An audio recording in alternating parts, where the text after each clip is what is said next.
DM'd all of the adventures so far. Mm-hmm. So I think, if I recall correctly, Robert played a couple of them with me. At least one. Yeah. The one where we were in the Hello. Just a Hello. little question. Who's ready Jose. to party?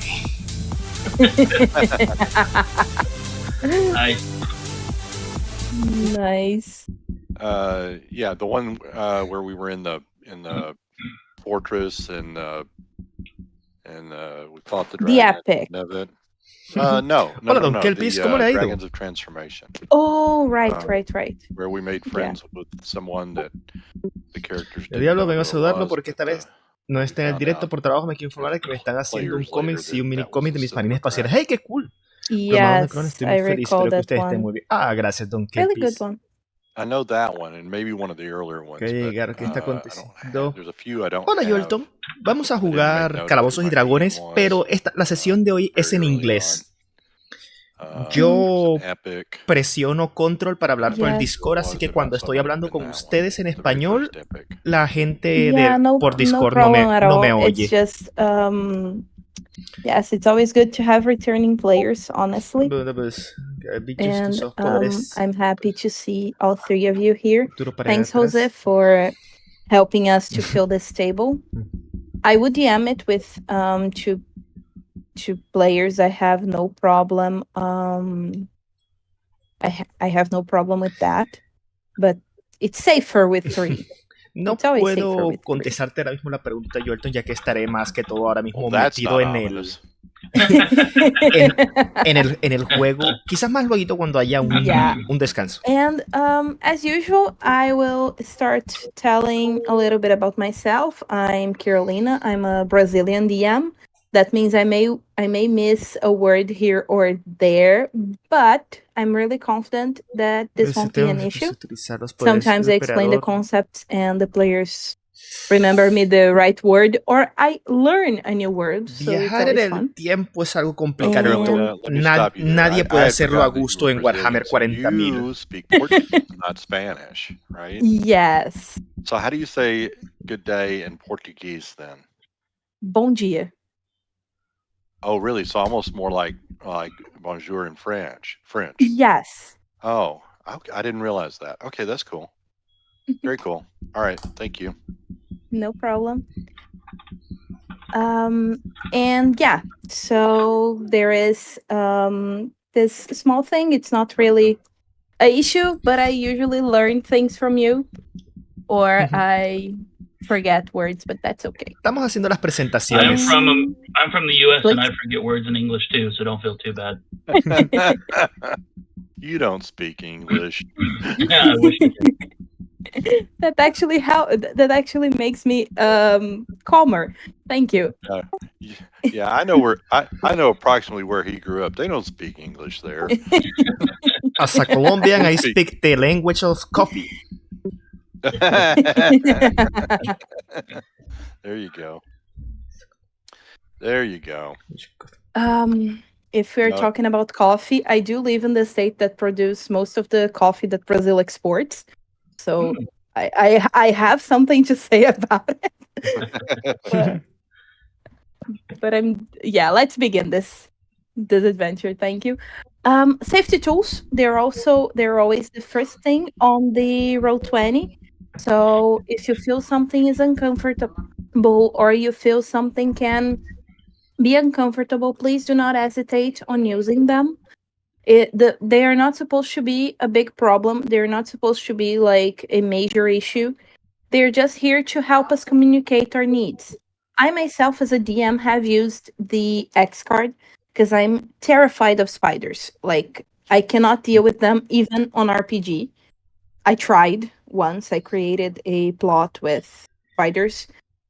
It was Serafino. terrible. Esto es D&D really con gringos. And, hay que acostumbrarse a eso. Se traumatizan muy fácil. And that's okay. I used the X card because my player was going to summon a familiar spider. And I asked them to, okay, you can. I won't prevent you from using this stat block because that would be unfair. But I ask you to not describe what your familiar is doing. And they were okay, and that worked out. We didn't need to Mientras tanto, en to mis wait for juegos me se andan to peleando con feel espadas con completely forma de anxious dildos. about it or anything else. We discussed it and we solved the problem. And that's how I want the safety tools to be used. If you feel something is uncomfortable to you, like I don't, there is not on this adventure specifically, but I'm Eso me talking about traumatiza a mí cannibalism también. and you cannot deal with that. Please use the X card. I will find another way to talk, to describe the scene without adding that situation. So on and so forth. The end card is for when you want to put something behind the veil. In the spider case, okay, DM, you told me there are webs, the creatures are going to be here, but can you not describe them? I'm more than happy to do that. To adjust something to put behind the veil so you have the feeling of the situation, but you don't see them all the time. The pause card is in case you have dealt with something that you that was upsetting to you and you need a break. No problem at all. As usual, no questions asked. I just ask you to tell me what's the problem. It can either be on a private message, a whisper on Roll20, however you prefer, in a way that I know what I need to change. Because if you don't tell me your problem is with spiders, cannibalism, or whatever, I cannot adjust. So that's it. Any questions? Nope, I think we're good. Good. Now I want to we don't start this adventure describing our characters. This adventure has a different beginning. But before we do that, I always like to do a recap. I'll drink my water because that is long.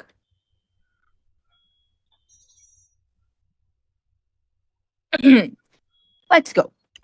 In Vote 200, it's the premiere, the previous adventure where we start the feeling of this.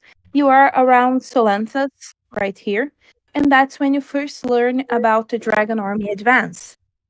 And well, you decide to enlist, you want to help, and that's the Vote 2 epic. It's a Ahí road. está. It's a road map going from Solanthas until right to Seracus, and in Seracus you fight the Dragon Army. Even if you were able to save your characters, if you were able to save to save the city, the city is not saved. Doesn't matter how well you played, because the Dragon Army forces are just too much. But some of you were able to defeat the dragon, at least you think the dragon's dead, and you were able to save a lot of people from Sericus, and everyone runs to the Wilds Watch. Unfortunately, your group ends up needing to go to the forest, because on the Godsfell Woods, that's where the safety was for you. The Dragon Army was after you, and that's where you ended up going. And while you are on the Godsfell Woods, you meet a group of centaurs, with the druid being I forgot her name, but there is a druid who guides you to the Temple of Majer. That's where you meet the Nameless One, and you either get the Key of Gillian, or at least you got the Seal of the Chosen. If you did not play this adventure, as soon as you enter on the Dragonlance storyline, you get the Seal of the Chosen. You are a chosen one. I will talk about this more soon. And once you leave the forest, you get to pass through Throttle Gap, protecting a family. You find a father whose farm was just destroyed for the Dragon Army, and you take them to the Wild's Watch. And in this adventure, there is one of my favorite scenes. That is once you are getting to the Wild's Watch, the Dragon Army is on your tail, and you are able to make a beautiful montage of how you get to the Wild's Watch, keeping the Dragon Army at bay. Oh, okay, we're safe, right? We are on a safe place. You could think that, but you were Still. not. The Wild's Watch is filled with spies, and that prevents you from having a good time there. Unfortunately, you also learn that one of the lieutenants of the Sir Amand Bray was killed, and that person was substituted by this spy. However, also in this situation, you meet Tangolith. Tangolith is a sweetheart. ¿Sí viste a Tedicius, Sometimes, Serafina? Lo mostré con la and cámara un you momentito. help her to pass her test on the Mages of High Sorcery. Most of the tables, if I recall correctly, ended up with Tangolith being a red robe. So that's the general idea, I think. And anyway, you help Tangolith, and after that, the leader of the Mages of High Sorcery asks you to help because you need to gather the help of the Kaolin dwarfs in the fight, because you cannot fight just humans, right? And you go there, you are able to secure that help, and the Kaolin dwarfs lend you a griffin for you to go to the second epic. That's when you make your last stand on the Fountain of Wisdom, where you learn how could your future be in case all of your quest makes or all of your quest fails. And you also learn where is the Vault of the Undying. At least you learn where it should be. And after months and months of travel, you end up in this region right here. That's the adventure of the keep that Robert has cited previously. On this keep, you have to pass through it and you fight a green dragon, because that is the way to find the Vault of the Undying. And while you are on this path, you find Tangolith again, and she guides you in a way to arrive where you are right now. You pass through a portal after a big fight with the dragon army and a lot of magic happening around you. And right now, you are here. Number 15. In this place that seems to be in between time and space. You can't really get a grip of where you are. But you know you are the chosen. You have the key of Gilead. You have searched for the Vault of the Undying, knowing that the Genesis shard housed within may itself be the key to the salvation or damnation of the world you call home. You now stand upon pathways laid out by gods, a speck within the outer planes, surrounded by swirling crimson hues and nebulas, and gazing ahead towards the dome of creation, the Vault of the Undying, and the Emperor of Dragons himself, Paladine, rippling through the cosmos overhead, guarding the Gate of Souls. Perhaps he senses your arrival, for he now turns on wing and glides towards your company. You hear a familiar voice in your mind.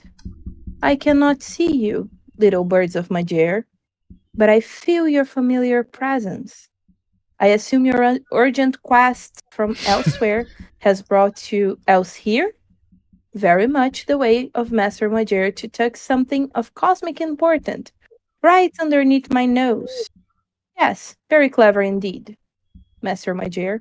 As good a place as any to hide it. Now, young chosen, let me get a full measure of you. And now I want you to introduce yourselves to Paladine himself.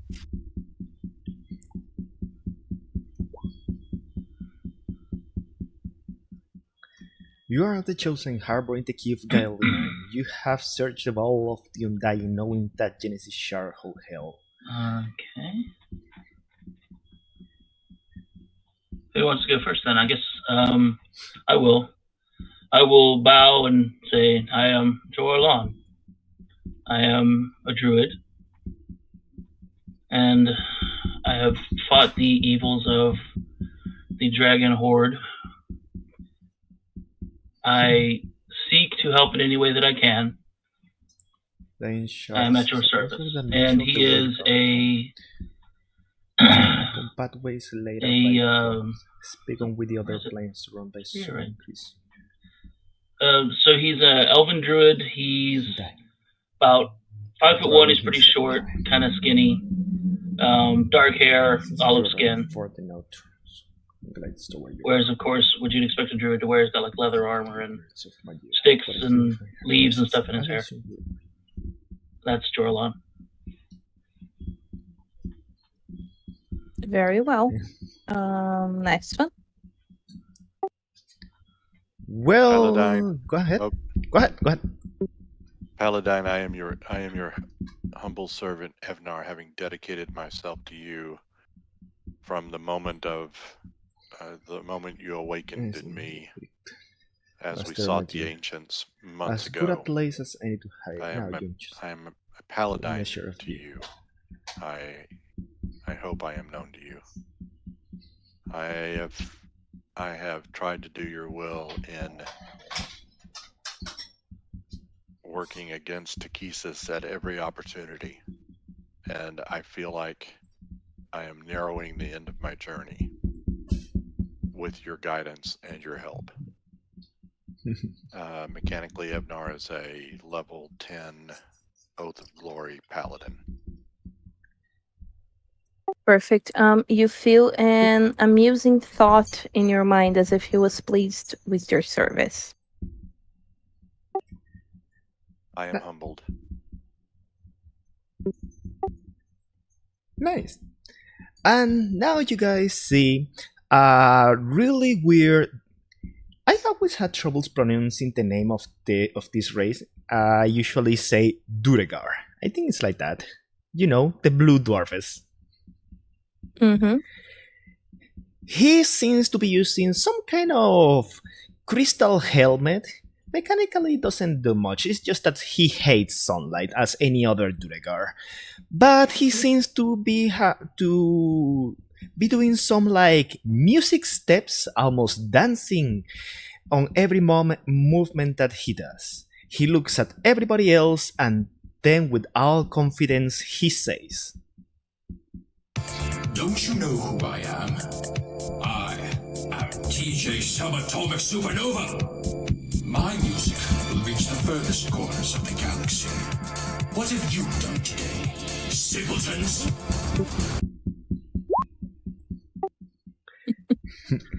In other words, what he wants, he's a Duregar that wasn't raptured by the stars the first time that he stepped outside of the caves.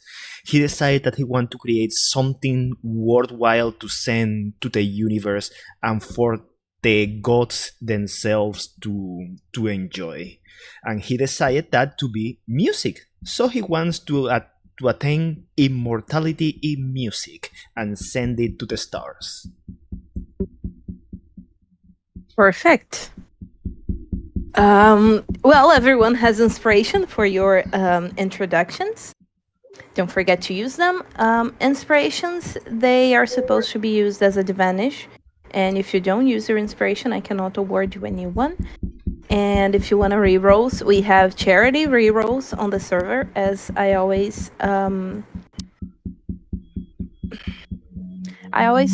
try to encourage my players to buy them because it's for the charity. And well, you can turn a 1 into a 20. I've seen this on a death saving throw.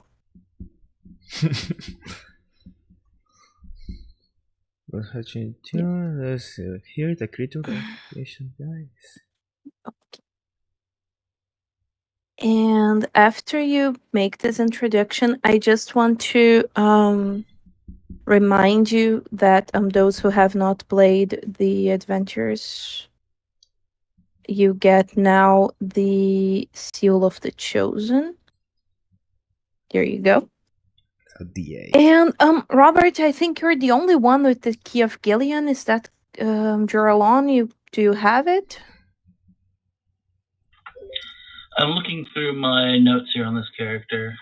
That adventure was before you started playing the. Okay, so yeah, no, I would not have that. Okay, so this is the key of Gillian. Avenor is carrying it. No problem at all. Let me see if there is something else that you could need. No. Okay. I want you all to roll for me a intelligence saving throw. Because this effect, this place, it can be too much.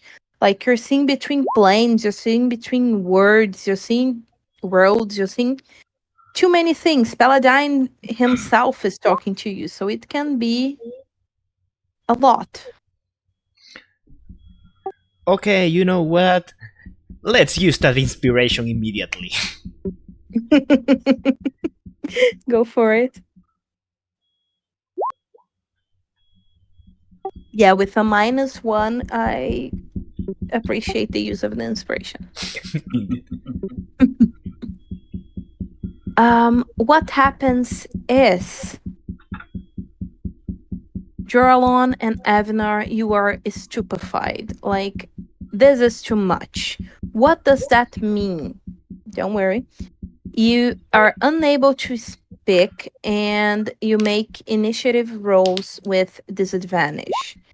You're like, with your one of the descriptions that I like to is as if the character was with the jaw dropped and kind of looking around and not paying much attention to anything, but you're free to describe how your character would react to this.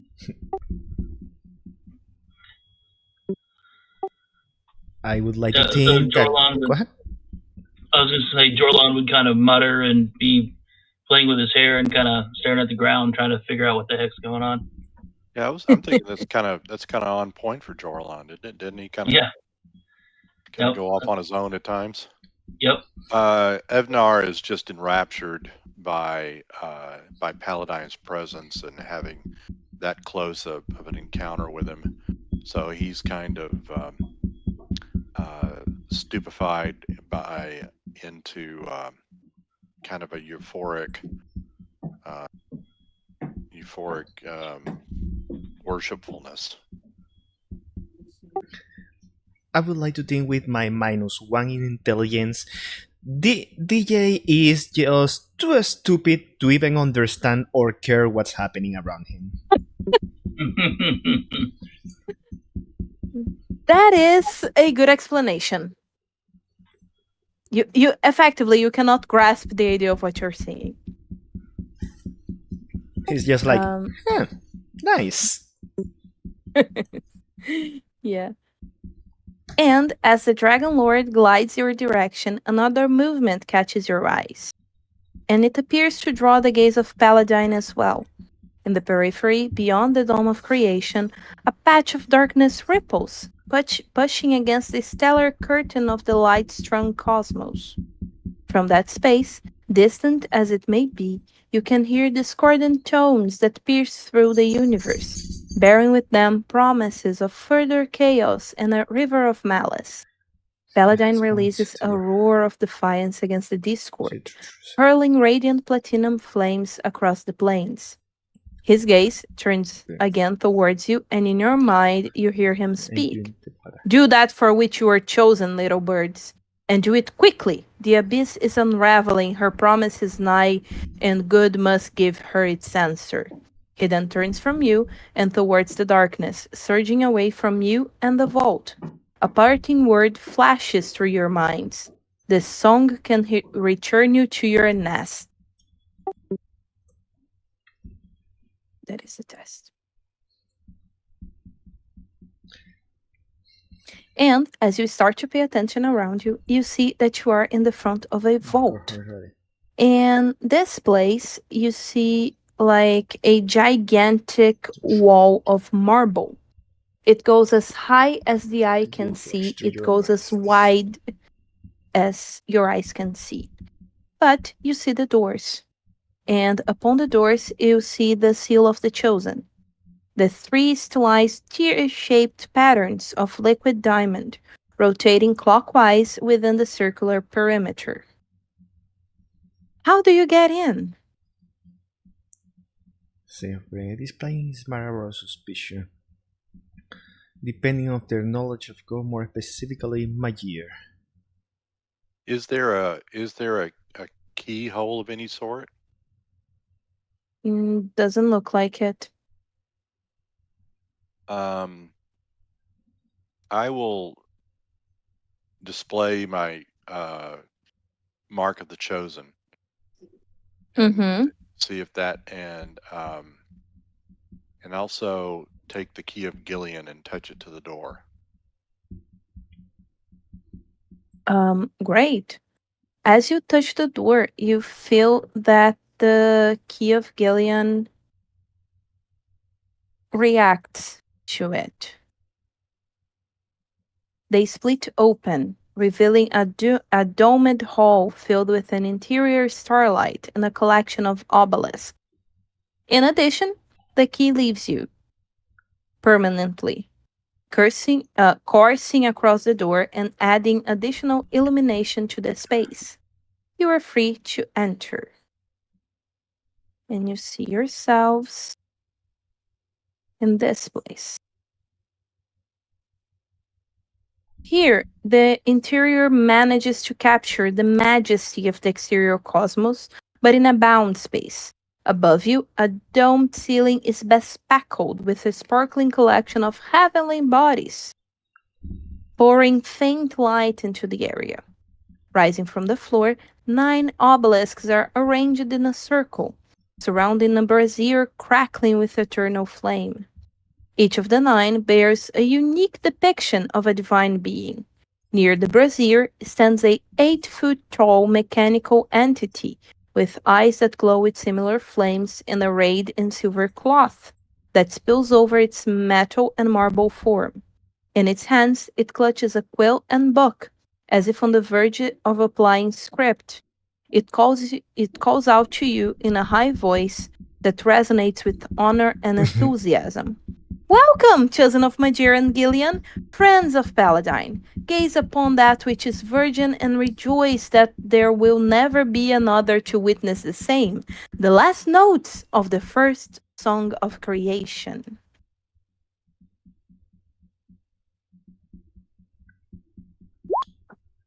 And while you're inside this place, Will maybe an order with the same. The last. what do you do? I have a really high interest whenever I hear anything about the notes of the Song of Creation, because that's my jam. Nice. Are we still unable to speak, Carolina? Yes, you're still unable to speak. Then I will bow to the 8-foot-tall mechanical guy.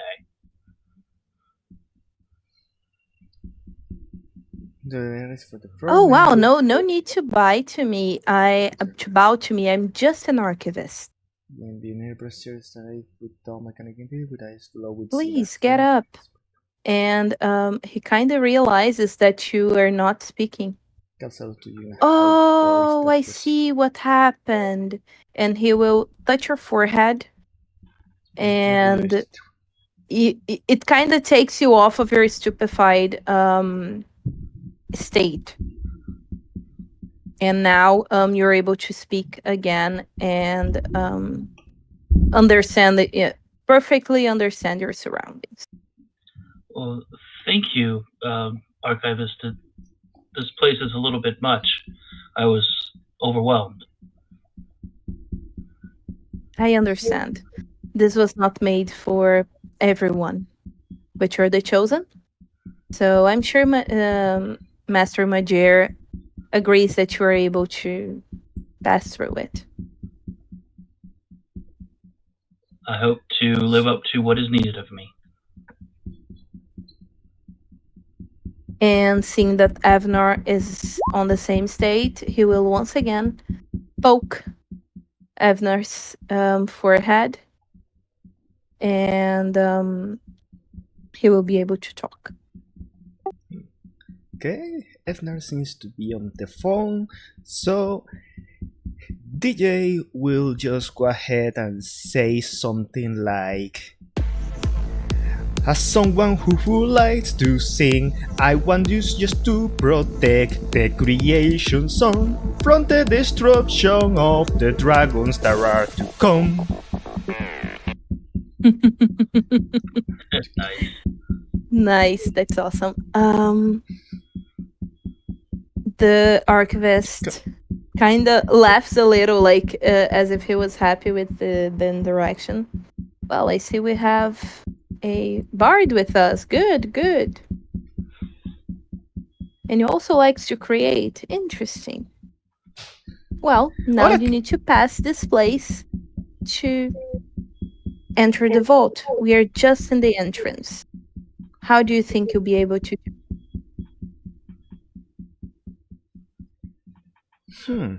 Hola, Crazor, ¿cómo le ha ido? Estamos aquí Right, en I plena forgot aventura. to list the gods that are on the obelisks. That would be Shemosh, Haijuko. Let me see if I have this here. No. Wow, okay. Gods on the obelisk. 1 second. That's it. In this case, I guess DJ would have affinity with Branchala. Definitely. Just give me 1 second here, because I could have sworn I had this ready. But apparently I did it. Dato divertido eso, puedo entender en inglés, I'm pero no puedo just hablarlo putting propiamente. the whole description of the obelisk, because each obelisk has a some details on it, and those details are what define what god you are seeing. So those symbols and those images of each and every one of them, that's what is on the description. But if you just want the names, they are all highlighted in bold. There you go. Crazor, eso le pasa a mucha gente, no creas. And I'll put you this onto Voyager, handout King. to not overwhelm the things. Yeah, Branchala, the Songmaster. And you see that in the front of each obelisk there is some sort of bow, in the sense of something that can hold a thing, not in the bow as in the weapon.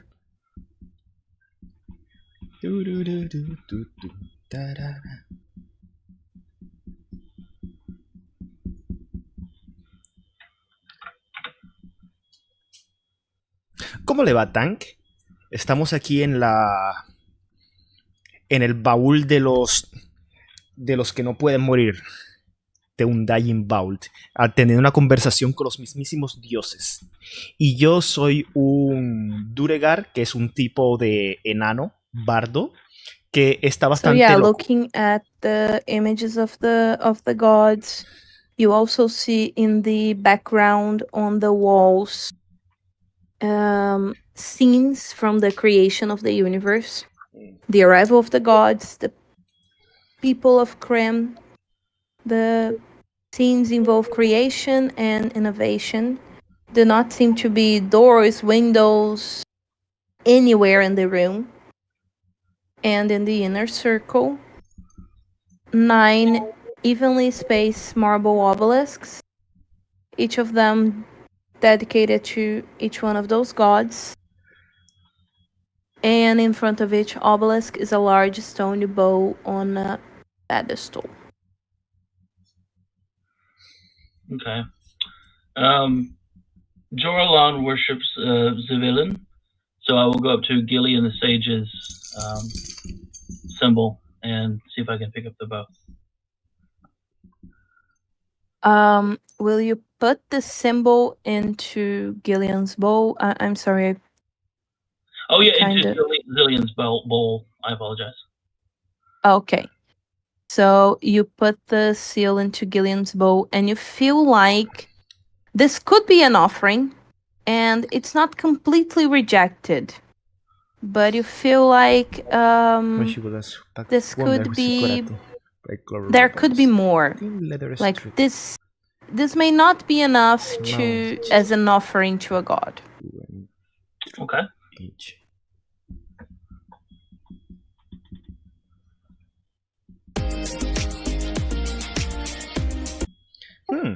In that case, DJ Subatomic Supernova will go ahead to the pillar that depicts Branchala, the songmaster, and then he will try to start singing a song, also using his rhythm making drums. Funny enough, when he put his drums out, he put his hands of them like a DJ in a doing the sounds with a vinyl disc, like.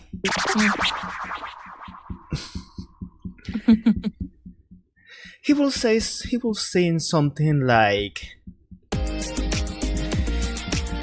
"This is for the Songmaster King. Here I come, I am singing to you. All I offer is my song. Let's create, let's protect. Now we are together, the dragons shall defeat."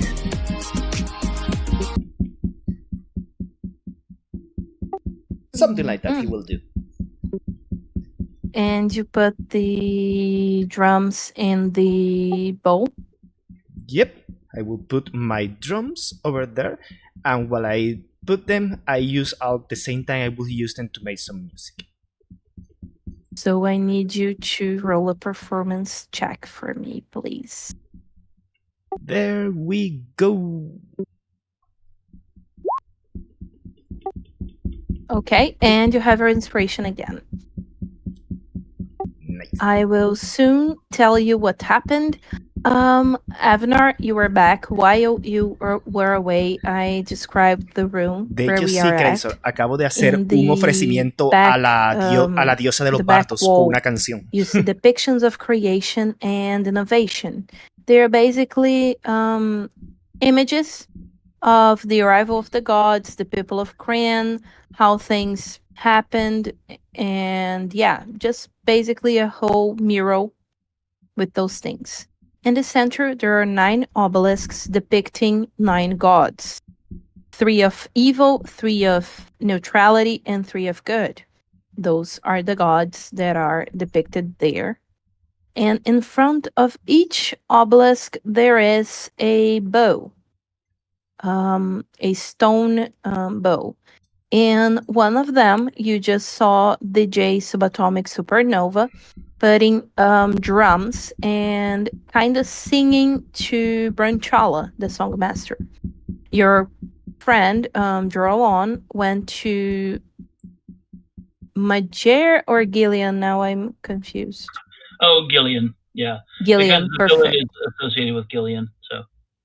Oh, no, perfect. And put a holy symbol there. He felt as if Gillian accepted the offering, but it seems to be not enough. And Okay. do you want to do something? Yes. I will. Out of character, guys. I am so sorry. That was a phone call from a vet specialist. I have an old dog that's having some trouble, and never would have I expected them to call me back on a Saturday. So sorry. No problem at all. Life happens.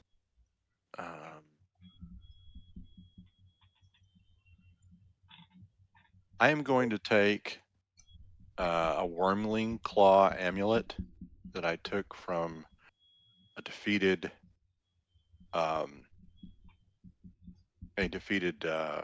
dragon army foe, and I will take it and I will put it into the bowl in front of Kira Jolith.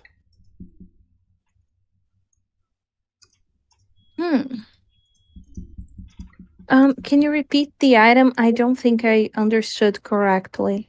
Okay, let's see if it'll let me show it here. We'll do this. Okay, Wemmeling Claw Amulet. That makes sense.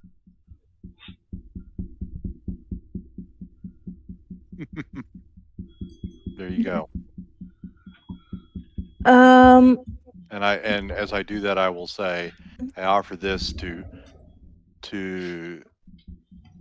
Kira Jolith, right hand to Paladine and Warrior Supreme of the Heavens, from a vanquished foe.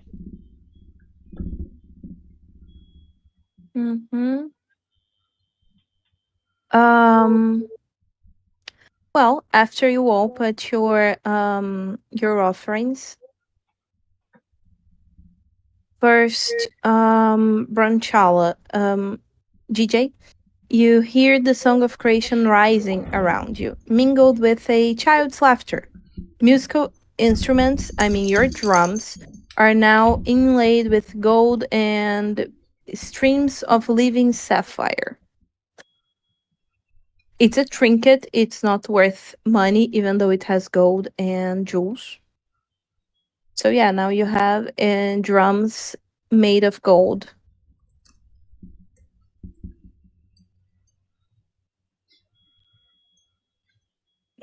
You're all on. Roll for me a Arcana check, please.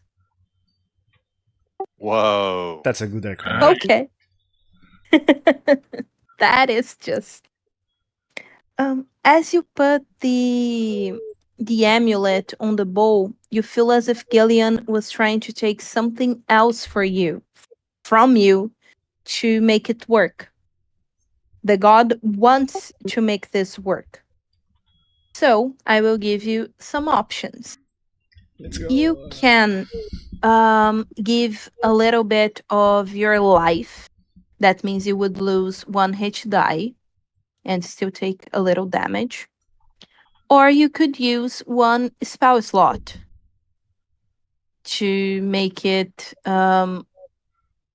enough for the god. Okay. Well, I will use spell slots, and I will use Fairy Fire and kind of cast it and make the lights dance over the bowl. Perfect. And as you do this, you see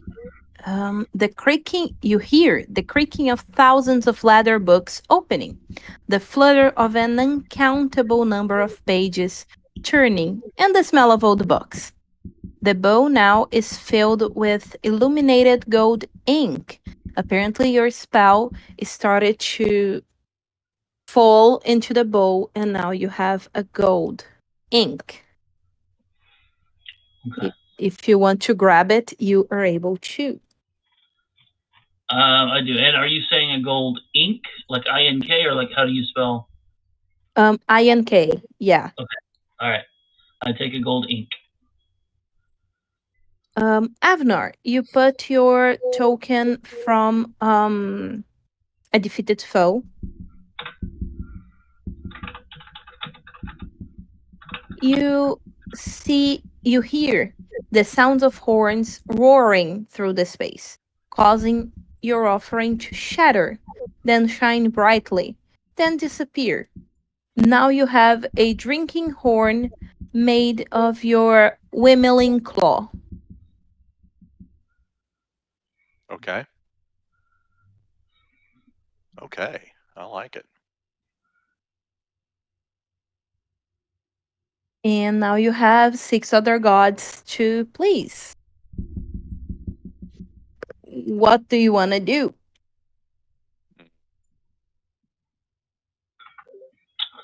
So we've got Gillian and I need to pull the list back up again.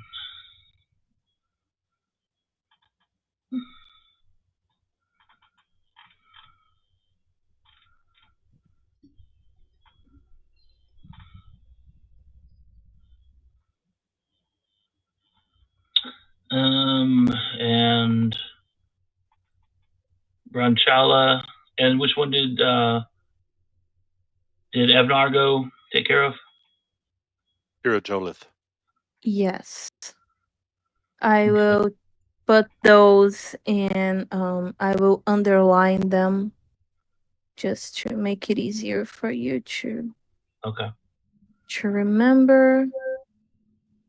So it was this one, Carajoleth, and Branchala. There we go. Easier to know what of those are missing. Right.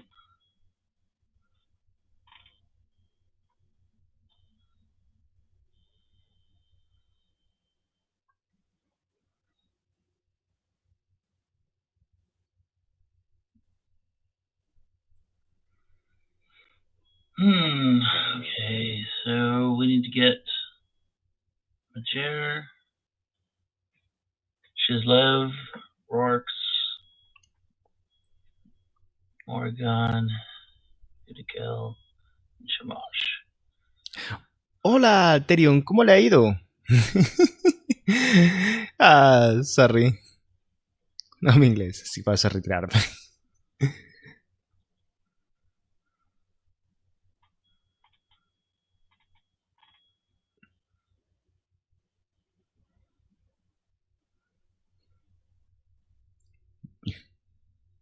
Copper spiders.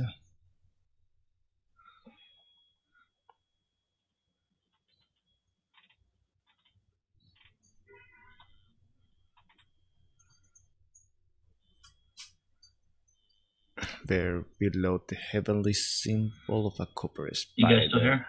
Yeah, I'm here. Yes. I'm just reading through. Sorry. It's okay. Below the heavenly symbol. All right. The wordsmith. I am going to take an orb of direction.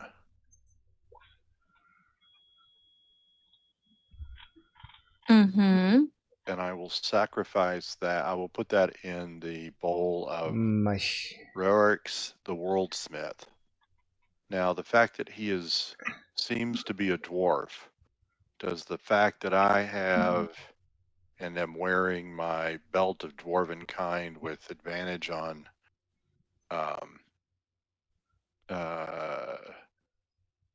interactions with,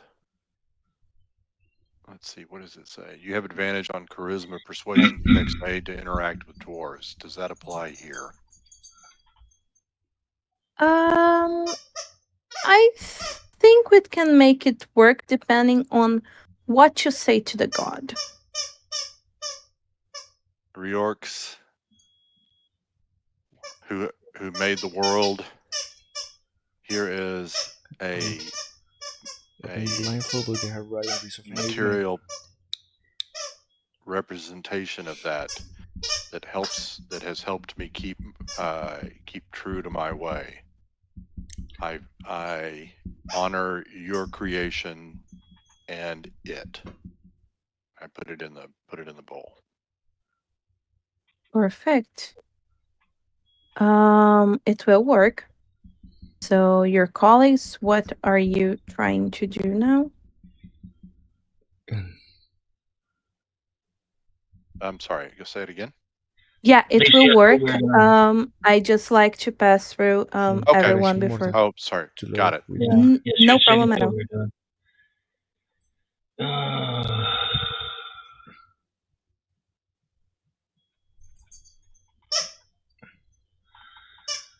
All right, I think I'll go to Chislev the Beast's bowl. And I will say, with this offering, may you grow stronger and wilder and more beautiful in your visage and power. And I will pour my potion of growth into the bowl. Okay. Yeah, that's a good offering. Very well. DJ? I still thinking about it, but probably if DJ goes to any of the other gods, he will quite probably go to Magere. Okay.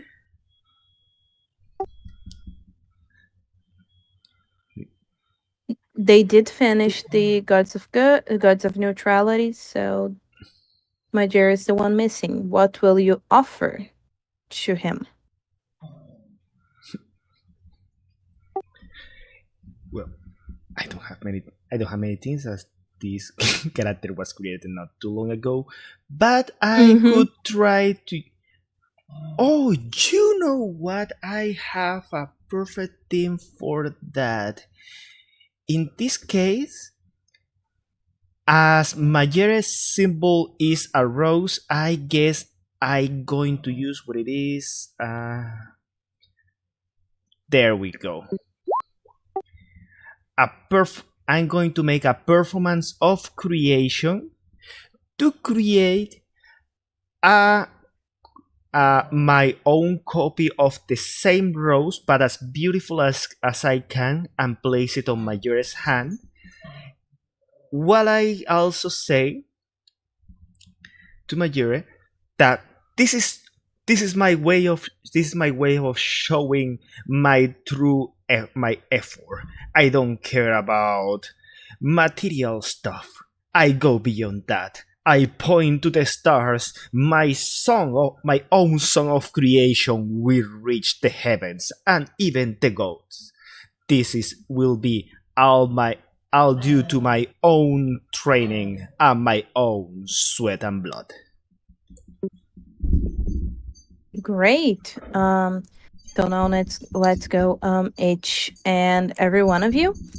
So first Sweat. was Reorcs. You put the orb of direction. Well, Reorcs will answer your offering with the clang of metal on metal, and a shower of sparks incinerates your offering. You see that your orb of direction returns to you not as a magical item, but as a orb that gleam with an internal and eternal light. So it isn't enough to, put light in a lot of places, but within a closed space, it shines a bit. And this light will never go away.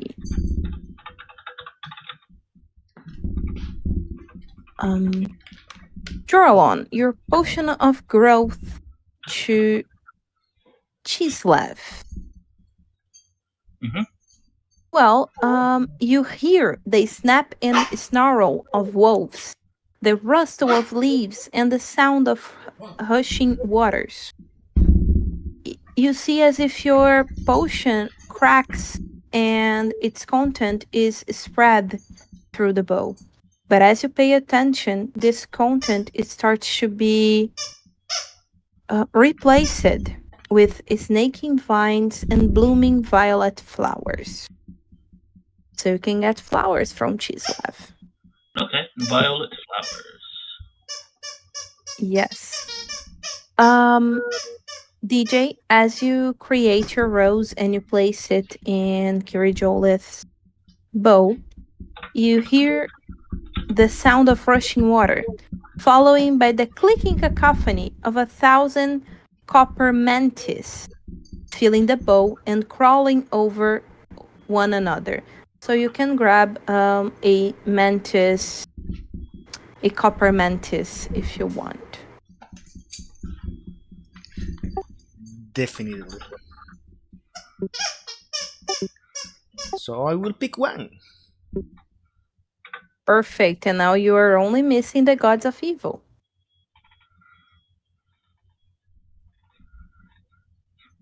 All right. Let's see. Evnar will approach the bowl for Morgion, the Rat King, and I will pour out an oil of slipperiness into the bowl and Hola, inspector. say, Rat King, have this in honor of your ability to always avoid disaster and prolong the existence of your minions, vile though they may be. Good. Hidukel. You hear the squeal and hiss of rats as they manifest within the bow and begins to power out wherever you offered, in this case the oil of slipperiness, is consumed. Do you want the rat of Morgan? Sure. Go for it. All right, I'll grab one of the rats of Morgan. So now it's Haijuko and Shimon. There is a little idea that I have that would be pretty in lieu with my Duregar lineage. So DJ will probably go to Hidukel. Mm-hmm. I will accept receiving some damage to make a cut with a dagger that I have and put it on the bowl. While I say, I accept and offer to you the innate hatred of the betrayed that the Durogar feel that we receive from our cousins, that they leave us to die in the womb of the earth at the hands of the creatures from the underground. Because, as everybody says, Duregars hates the other dwarf because they feel that they were betrayed and left to be a slave by the Mind Flayers. Yes. And you hear Abyssa whispers, filling the room as the contents of the bowl boil in manifesting blood and dissolve.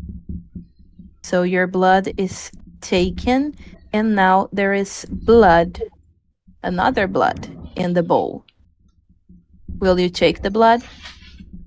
Yep, I probably will use I think that I should have something like a empty flask to put it down. Yes, you have, and you will take 1d8 of damage. That will be 3. Yep. And you lose 1 hit die as well. That's fine. You have to offer a little bit of your life. And now we have Shimosh. If Joralon, you don't have ideas, you can, ask your friends for help. But if you have some, please tell us. Le acabo de ofrecer mi sangre. I will try the spell thing again. I'm going to cast Guiding Bolt into the bowl and say, Shimosh, may this bolt of damaging energy ever guide you in your quest or your desires to hurt and harm those who oppose you. Okay. Estamos en una zona haciendo ofrendas a los dioses. You feel a graveyard chill coursing through the space as the magic you put on the bowl will wither to ash. As the wind takes up the ash in a minor vortex, the deep bleat of a wicked goat echoes throughout the chamber. And now there's ash on Chimosh's bow. Solo que la cosa es que también hay tanto dioses buenos como dioses malvados. Y le hizo una ofrenda de sangre a un dios, al dios malvado de la traición. And now you have opened the door to the vault. And in the center of the room, the brazier of eternal flame briefly extinguishes, plunging the space into near darkness before erupting again with a roar as it fills the entire room. Each of you feels the heat of flame upon your flesh, and you hear one of your companions cry out in momentary concern. All you can see is rippling waves of blue and white energy. From this bright void, you can hear the voice of the archivist, though it sounds as if it comes over a great distance. Farewell, young chosen. Add your voices to the song and give my regards to the Genesis child. And now I want each one of you to choose either insight or perception, please, and roll it for me.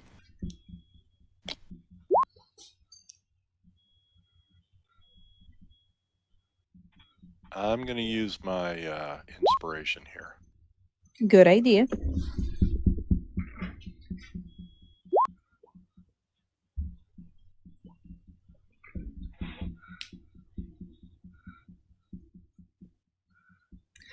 I think that's the first time I see all players rolling really, really, really high.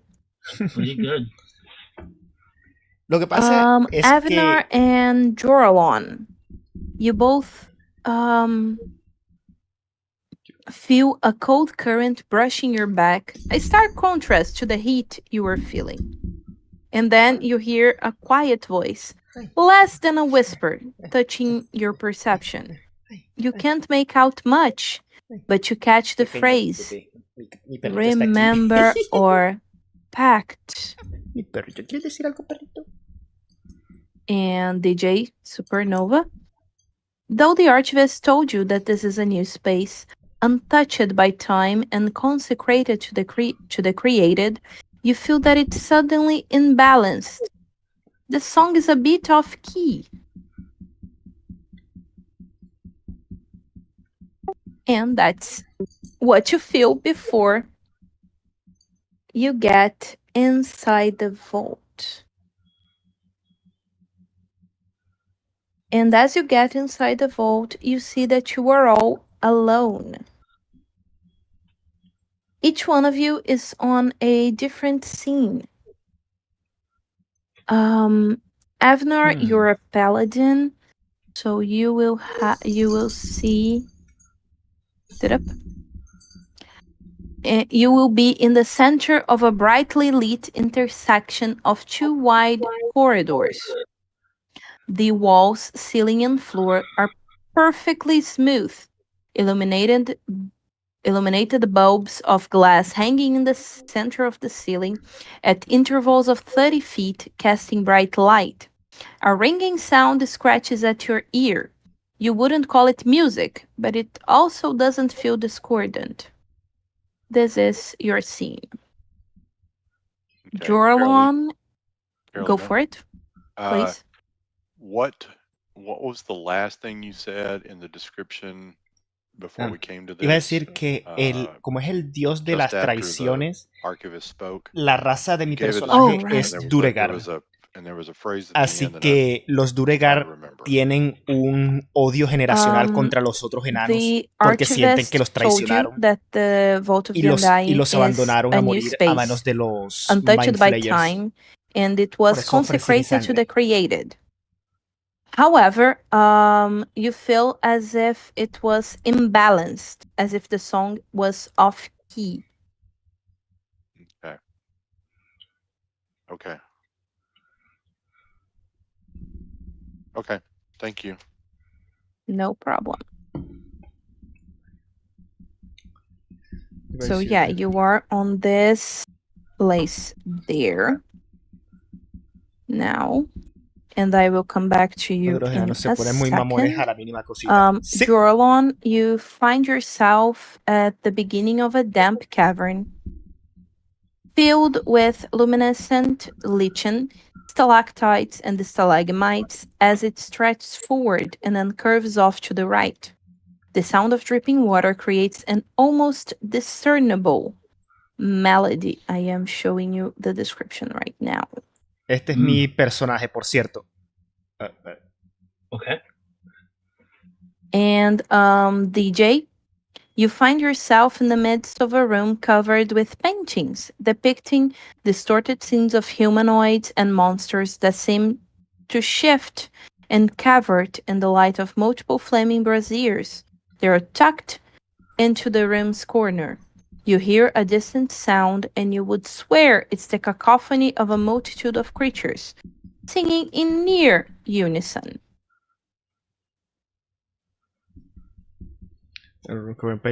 So, who wants to go first? Oh no. Well, Estoy actually, before I atrapado. go too far, I need to roll for one of my daily abilities, Cosmic Omen. So I need Mm-hmm. to see if it's wheel or woe. Okay, so it's even. So it's wheel. Okay. So I get that 4 times. All right, now I'm good. Whoever wants to go first, go free.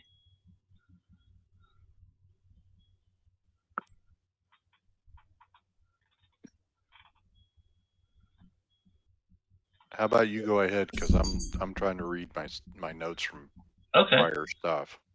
So you said, no problem. I'll go first. So you're saying it goes off to the right. Is that the only way it goes? Yes. Okay. Then I will slowly start walking down the passage to the right. And I'll try and pay particular attention to the melody to see if I can eventually make it out and recognize it. Then I will ask you for a perception. Okay. That is really good. As we start to walk and you start to discern the melody, you feel as if the stars were guiding you. Like you're trying to discern the melody, and it kinda at the same time it kinda starts to, you start to see the sky, and you see the equivalent of the northern polar star, and you start to follow it. And once you look around, you are not on that place anymore. You are in a library.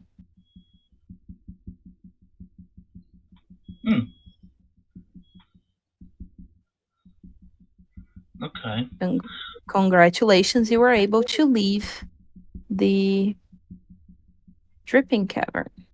All right. No es algo competitivo. Dungeons and Dragons no es competitivo. Es básicamente. So who wants to go next? La idea es llegar al final de la historia. O sea, bueno, no es llegar al final, sino disfrutar el camino. Poder completar la trama de la campaña. Es como leer un libro. Choice, TJ. I can go or you can go. I'm good either way. Okay. So we are right now in the monstrous gallery. In the room that is covered with paintings, and I hear quite a multitude of creatures singing in near unison. How much unison is that? Because I'm a bard. If I feel that they are not in tune, I'm going to feel weirded out. It seems to be almost perfect. It's really weird that many people are able to sing so perfectly above one of the other. They're not even trying to harmonize, like making that little difference between one and the other. They are straight up singing in a way that they are one atop of the other. Because now with DJ he will just pull up his pants and will walk straight forward over there, like mumbling, I'm going to show them how that is done. They need some singing lessons, but I am the perfect teacher. So I need you to roll performance for me to teach the... Ooh, we lost someone. Yeah. Okay, let's wait a few moments for them. So I will roll the performance, and let's waste let's burn the second inspiration that I got for that. And let's perform. Well, the JD is like, I'm going to show them how that is done. Oops. That was not so good after all. I'm like, well, right now it's not my fault. Right now I'm not in the best place. I'm just playing as visitor in this field. I have some rerolls if you want to use one, DJ. If you're okay with that, I would appreciate it. I am okay with that. The reroll, I forgot. The reroll is again with advantage, or is just a flat one? Again with advantage. Okay. I usually do it like that because it's as if you were rolling everything again. It's like going back in time. Yeah, for me, I work it like that. Yeah, I usually do that too. So let's try again. Well, that's better. Yes. Hola, Robert, do Drew, you ¿cómo le have va? any information about Jorlon? I think his internet. Yeah. Yes, he just texted me. He said that his internet died. Last was I'll keep trying to get back in. So technology. Okay. Yes, unfortunately, we have to deal with that. Yeah. So I'll go, and that'll be the last of us anyway. All right. I will. Can I figure out a direction of the sound that I'm hearing, or is it just from everywhere? It seems to be coming from everywhere. Okay. And all four directions down the intersection are featureless and indistinguishable one from the other. Yes. Is that correct? Okay. All right. I will try to remember which way I was facing when I came in, when I popped into this place, and I will proceed in that direction. Okay. That is a good idea, and you will proceed in that direction. And as you do it, I want you to roll for me. What do you think? What do you think would be a good idea here? Survival, or maybe something with intelligence? Oh, I don't think intelligence is a good idea. Aquí todo bien, don Survival would be Andrew. fine. I can do that. Okay. Aprovechando de que conseguí unas partidas Then gratis let's go porque with, survival then. como soy Dungeon There you Master, go. cuando a Oh, otro good. Dungeon Master le faltan Birthday. jugadores para poder completar una mesa, Yes. nos ofrecemos Hello. para Hey guys, sorry about that. nos ofrecemos para No problem. I was cubrir just esos worried espacios faltantes. something had happened. Oh, the internet died on me for a second, but it came back. It just hiccuped. That's good that it's back. Let me just describe one thing first. Así que estoy jugando de a gratis. Robert, yeah. You are following that path and you see and you start to see the clear way. And you keep moving. Like one place, there's no difference from one place and the other. But you're like, well, okay, I guess I'll follow. And your instincts were right. You see yourself in the same library as Joralon. However, But do I see DJ, Joralon? you see Joralon. Okay. DJ, unfortunately, you tried. You did a good job, but it wasn't enough. I need you to choose to take damage and one hit die, or lose one spell of 3rd level or higher, or take disadvantage on intelligence-based checks until you finish a short or long rest, or have the equivalent of the Bane spell until you finish a short or a long rest. What do you choose?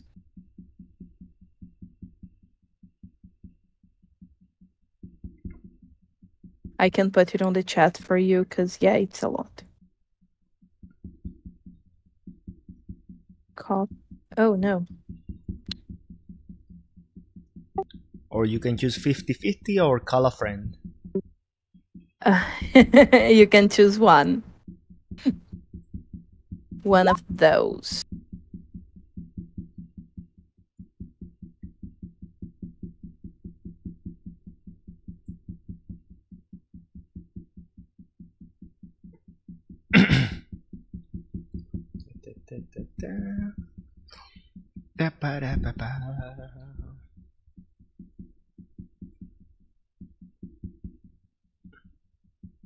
The artist, Game Master Toolkit.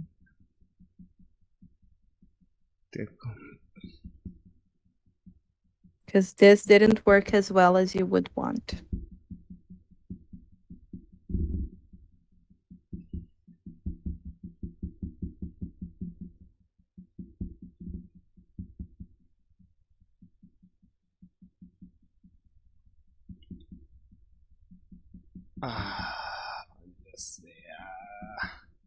Jose?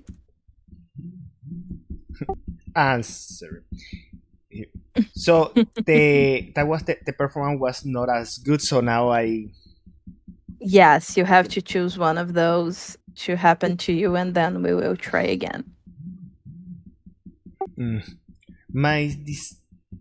Probably taking the disadvantage of intelligence will not be good, as I have already a -1 of that. So let's use. Yeah, let's waste the spell slot of 3rd level. Okay. As you are trying to teach the voices how to perform and perfectly work, you feel as if it was draining you. Like they're so bad that it's hard to deal with that. And you feel as if a little bit of your energy was taken by those voices. That's how you lost your spell slot. And now I want you to give me another idea to leave that place. What would DJ Supernova try to do this time?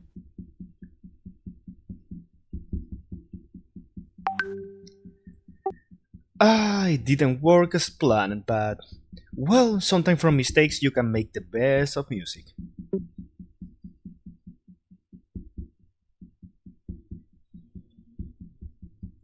We'll go for it. Can I try again for that? You can try performance again. Well, I already burned one inspiration, so let's go flat one more time. And now we are talking. Yes. This time around, you want to say something, please? I would. DJ will probably say this. Fools who don't see the light, polluting up the night. You dare to bar my path. Let space rain down its wrath. I call upon the might of every satellite. Orbit my brilliant mind. Elevate my design. That's it. Great. DJ, you say that, and you start to feel as if you this time were overthrowing the voices. And in that moment, once you're like with your eyes closing and kind of vibing and singing with the song, you arrive and you see your colleagues. All 3 of you are now in this library. Let me grab your tokens because I made this library for you to see. No, don't worry about combat, maybe. You will be here.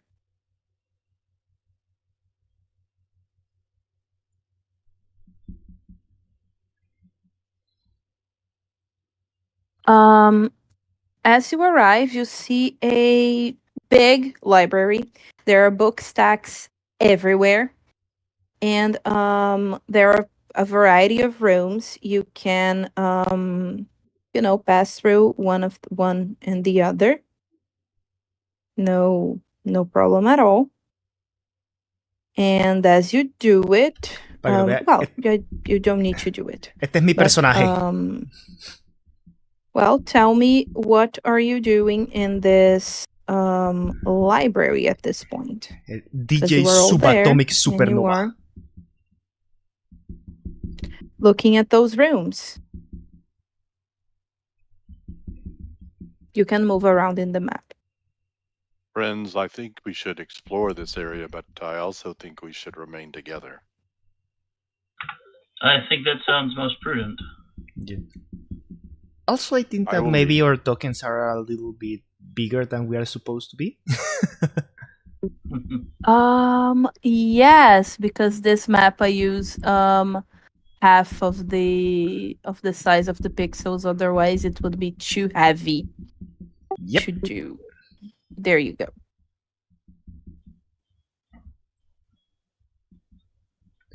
Well, my friends, let's explore, but I will let you get all the reading of the books that we enter.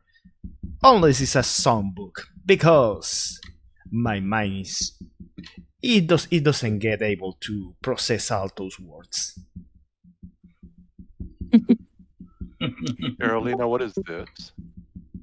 This is a staircase. It goes up and down. Oh, so there's one in both rooms. Okay. All I am seeing is a black square. I don't see the rooms we're talking about. Oh, you should be able to see, but I think you were put on the wall. Let's see now. Do you see something? I saw somebody peeing, but that's it. Okay. Yes, I see the problem. That should be solved now. There we are. Now we got it. Since I was the one to drag your token, I was the only one allowed to interact with the token. Sorry about that. But no problem. Okay, well, I will come and look at this stack of books. There is a variety of books in there. One of them seems to be interesting to you. The cover is a little bit different. It's made from wood. And as if this wood has been treated with salt. So it's almost as if it was a crystal cape, a crystal cover. Okay. And for some reason, it reminds you of home. Okay, well, I'll see if I can safely remove the book. You can safely remove the book. Okay. I'll start to look at it and potentially read it. As you open the book, you see the text shimmering, and characters starts to blur, and some words periodically coming into sharp focus. The first words that you can focus on are your name. In the shifting sands of the paragraphs coming in and out of focus, the book recounts your life up until the point in time, detailing where you grew up, how you trained for your profession, your adventures. You even read about your journey to the Vault of the Undying. As you flip the page to learn what comes next, you discern a glimpse of your future. So I need you to roll a d8 for me. Okay.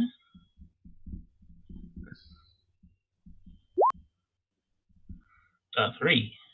The glimpse of your future is that the song sits above all. Okay.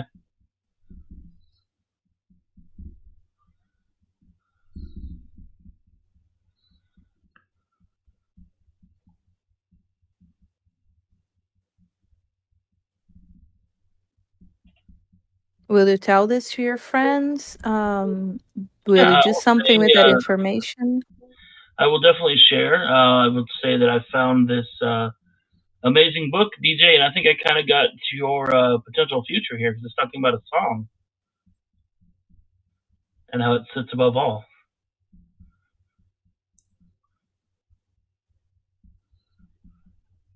Isn't the song above all the song of creation? Well, yes, that's what we were just following, right? Or looking Yes. for. Yeah.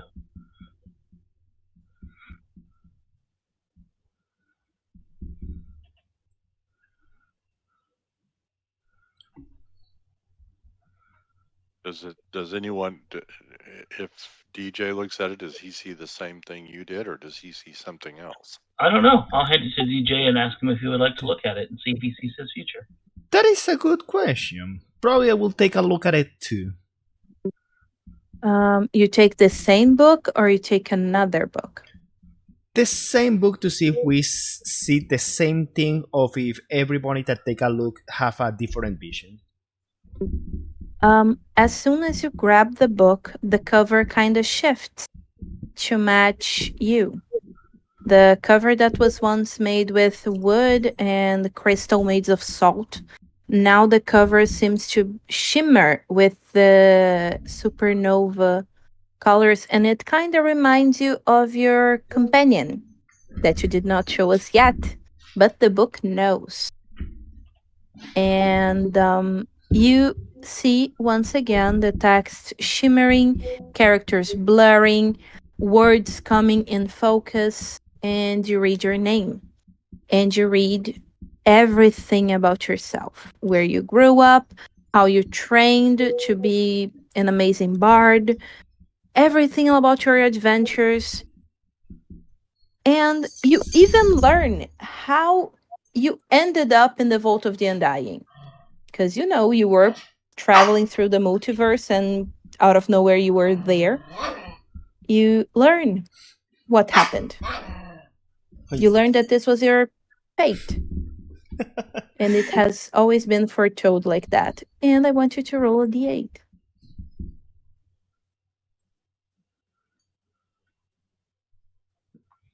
Yay. Okay. And you learn that the future holds for you something that you see spells surrounding you.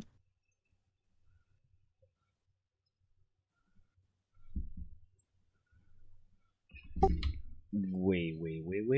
Do I know what kind of spell? Do I have an idea what this is?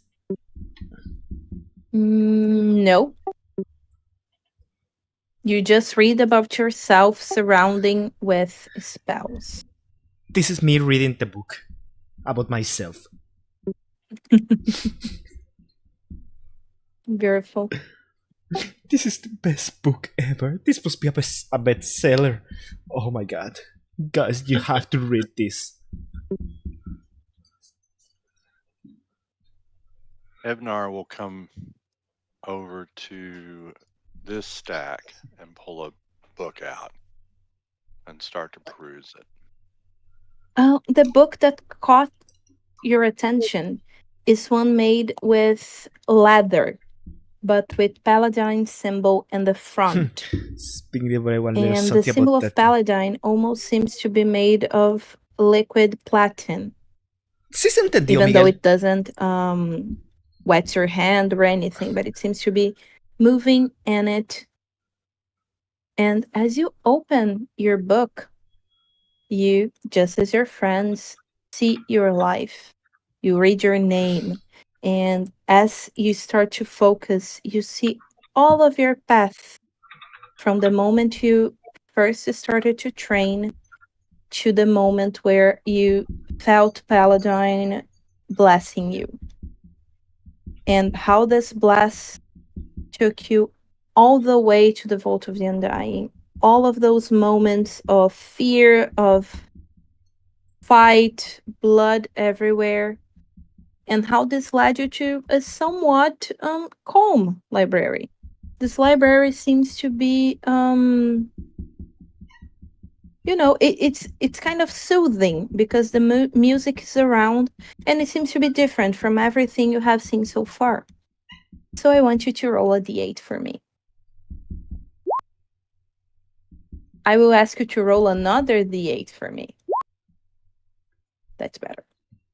And you learn that even though this place is soothing and everything in the book was right, and you remembered that, unfortunately, treachery awaits.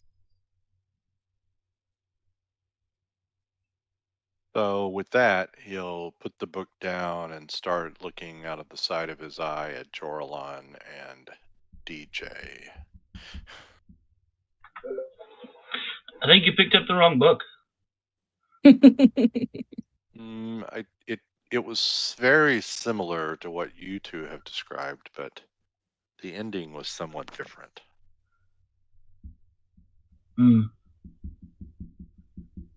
It is not, as they say, happy times and pass the soda crackers.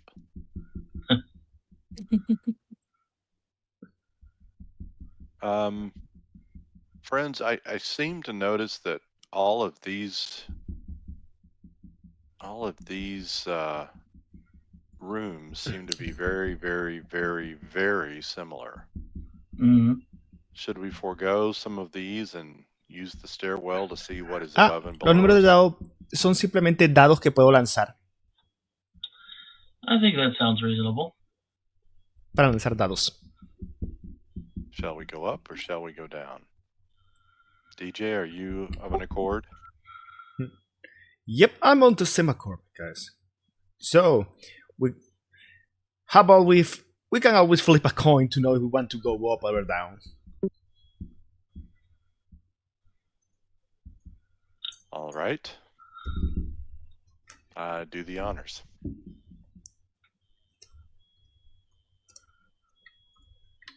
Okay. Heads, that is 1, up. Tails, down. It seems that it says down. Outstanding. I would be honored to lead. I will gladly follow. And I will gladly dance. As you go down, you see that the staircase seems to be infinite. You don't see where it ends. However, as you walk, as you go down like around, that would be 15, 20 feet high, you arrive in the same room with the same height than the other, and it's the exact same thing.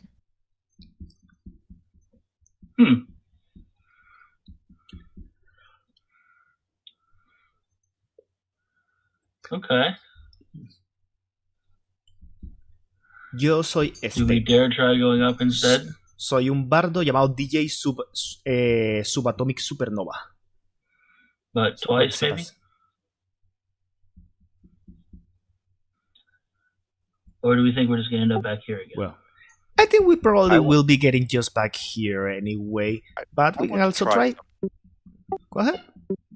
I will reach into my backpack and pull out a candle. And I will put it next to the stairwell. And I will say, let us try that again. And I will start down the staircase. As you go, okay, sorry, please.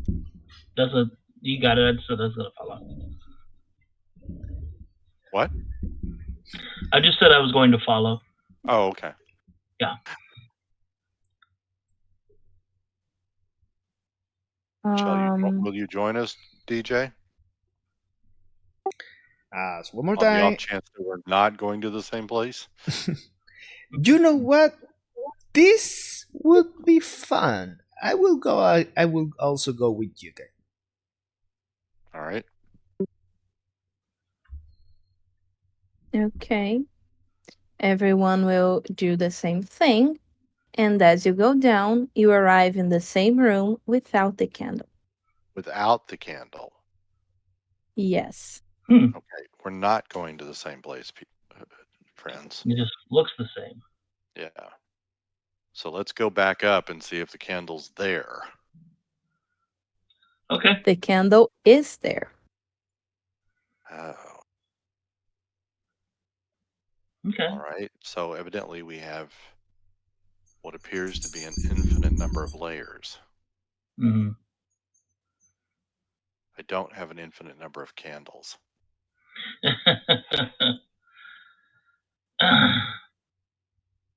I'll pick up my candle and put it back in my backpack. Please. Well, it seems that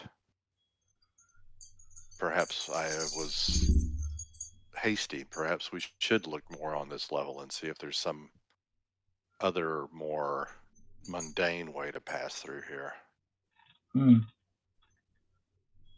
As you think about that and your friends agree, do you agree, actually? Just double I checking. do think it sounds like a good idea. DJ? If there is the small chance that this will turn into a chaotic mess, I'm all for it. Okay. Well, I don't know about Jorlan, but my life has been something of a chaotic mess on a regular basis. So if that is your aim, then I would say simply stay nearby.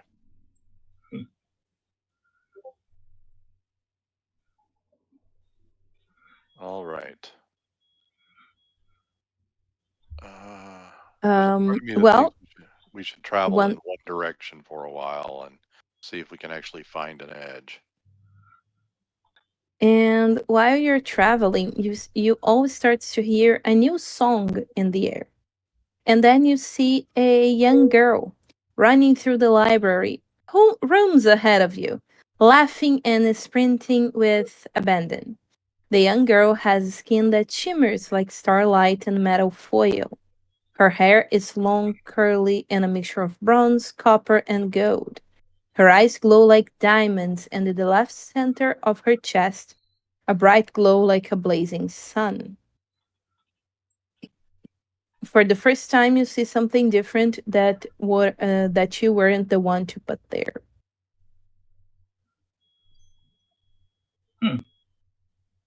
I will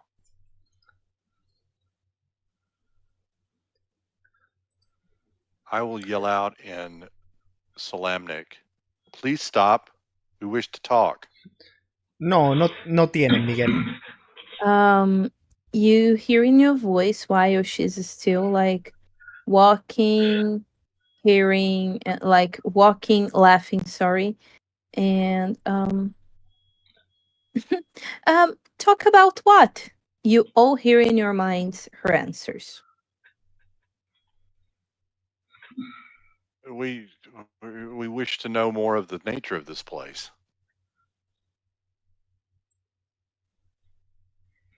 It seems a place of learning, so we are here to learn.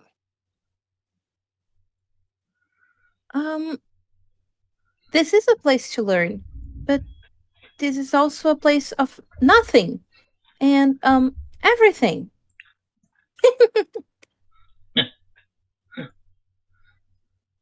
By what name are you known?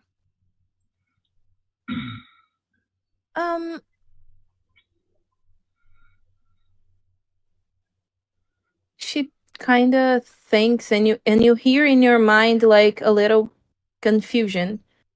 I have never had anyone call me anything. Do I need a name? What name would you give me?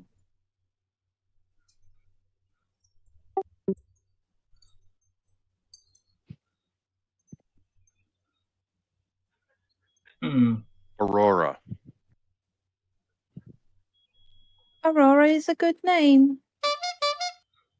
Okay, you can call me Aurora. So yeah, that's my name.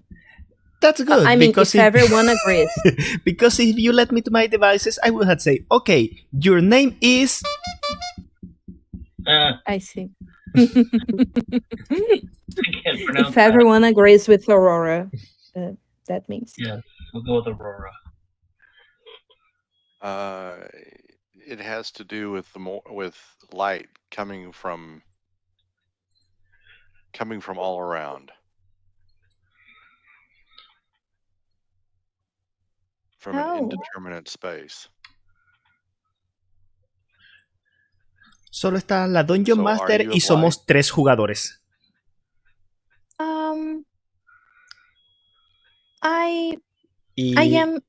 I awoke before I can remember.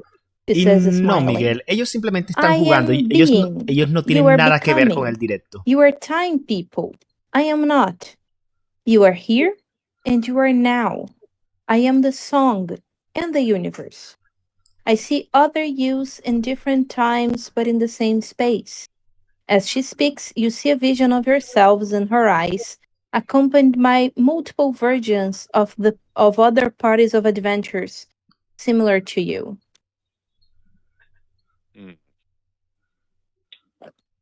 So you are in all times and all places at all and at forever and always.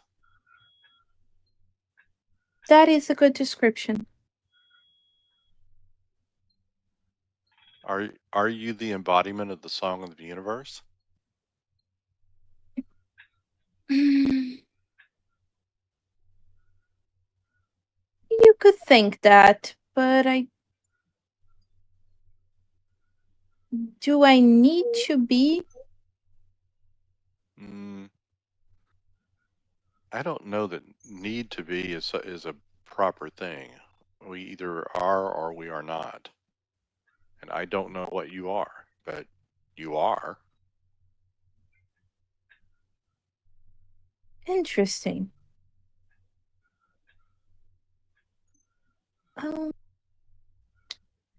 She thinks a little. Is there anything that you might be missing, or that you have a desire of, or that you need? Knowledge. I'm always studying. And what is your current subject of study? Everything and anything I want to know. For example, why are you here? Who are you? I am Evnar. I am Jorlan. I am a servant of Paladine, and I am here to thwart evil and the destruction of the universe, and to hope that the people of my world are able to live in peace and harmony with the rest of creation. That's a good thing to be. And you said Juralon. What are you, Juralon? I am a druid. I am one who follows the villain. I too seek to save this world and those I care about. I see. And you're different. Am I DJ Supertopic Supernova? I came here to sing, I came here to dance, I came here to learn the song of creation. Maybe create my own.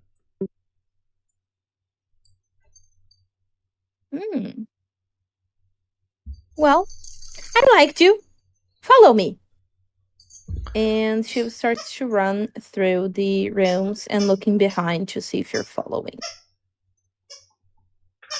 I'll follow, but I don't think I'm running. Yeah. Our legs are longer, maybe. Maybe just a quick, brisk walk. You will be moving further and back to see, to keep you close. Okay. Yeah. I will definitely stay close to her as I can. Yeah, but at the same time, I want to be on my guard. I don't want to be led into an ambush. Mm-hmm.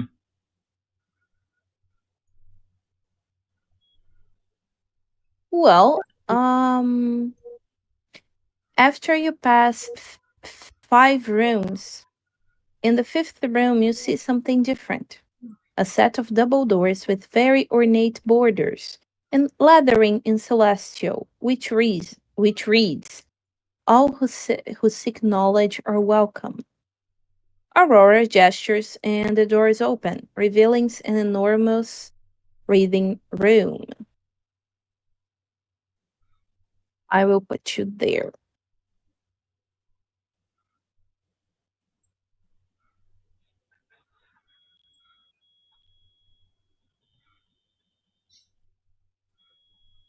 And here you are. Now I need to resize your tokens once again. Yeah. There we go. Embiggen. And I will say we make a break now until 5 before the hour. Like 8 minutes to do our bio break, and then we come back. Is that okay to everyone? Seems Love it. okay. Yep. I need a drink anyway. So be right back. All right.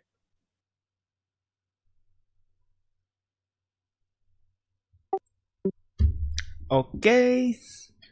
7 minutos de descanso. Vuelvo en un par de minutos.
Listo, me calenté mi pancake y ya volví a ver. A ver, si una nulidad no es estéril y es mujer por probabilidad, ya que el número de humanos ha sido para un psíquico o viceversa. No creo, porque me imagino que si una nulidad se embaraza y el hijo es un psíquico, el pobre hijo se muere dentro de su vientre porque ya sabes, una nulidad vuelve locos a los psíquicos cercanos, así que no me quiero imaginar lo que debería sentir el pobre baby. Humanos que le darían lo que fuera una nulidad, puede que le prenda algo por ahí. Cortadores de hojas, curiosamente, no se comen las hojas que cortan, sino que se los dan un hongo porque las descomponen. Y también es hogar de la colonia. Sí. Las hormigas cortadoras lo que hacen es que hacen granjitas de hongos.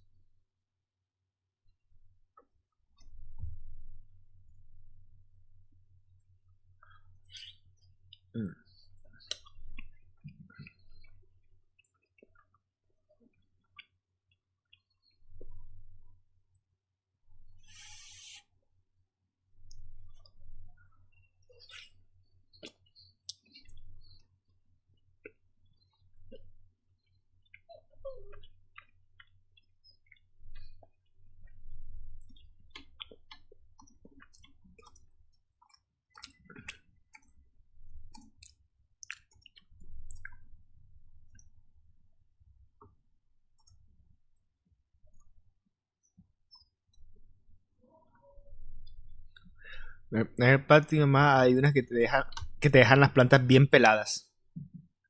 ¿Granjas de hongos? Sí, las hormigas cortadoras hacen granjitas de hongos. Son adorables. I am back. Serafina, ¿ya viste esa? I am back as well. I am here. Good. And I saw Robert is also with us. Great. Present.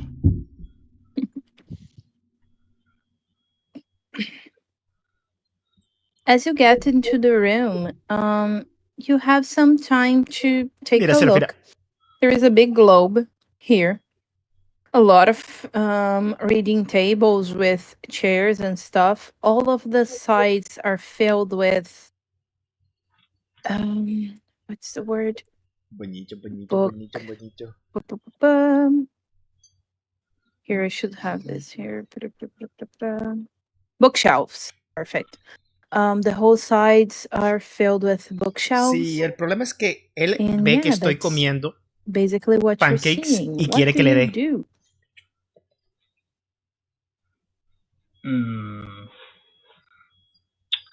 Yeah, I think I want to go check out the globe first. Okay, as you start to approach the globe, As do midway. I. I'm sorry. Oi? As do I. Go for it. Okay.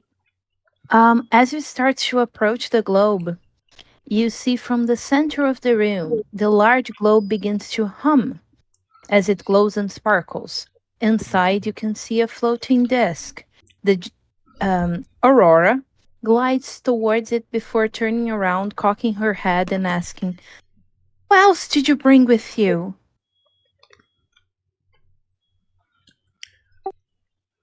My awesomeness. I'm sorry?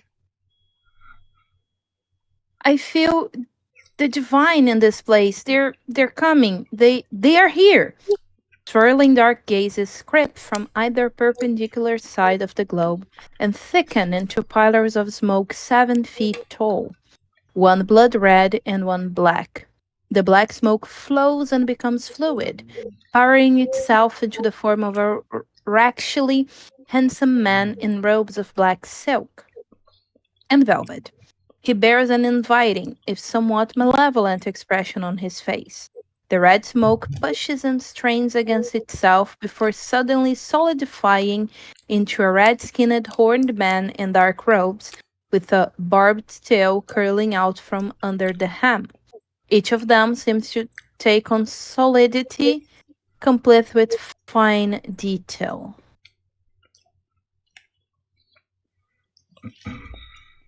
Oh, wait. No. No te puedo dar pancake porque te pones malo del estómago. Friends, it appears we are in the presence of at least avatars of Chemosh and Hidukel.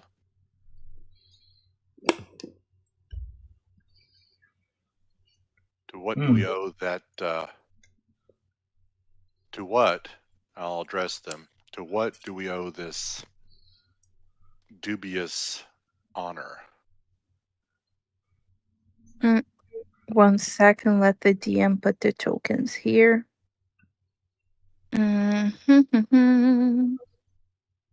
Layer, token layer. Perfect. They kinda smile towards you, and the two entities speak almost in unison. Well met, mortals, marked of the chosen. You have our gratitude for your service and the culmination of your great task. You've alleviated a great responsibility, or from our perspective, a great burden. And we shall not soon forget it. Now you are relieved of your commission. Depart the vault swiftly, as this place will soon be uninhabitable, save for the divine.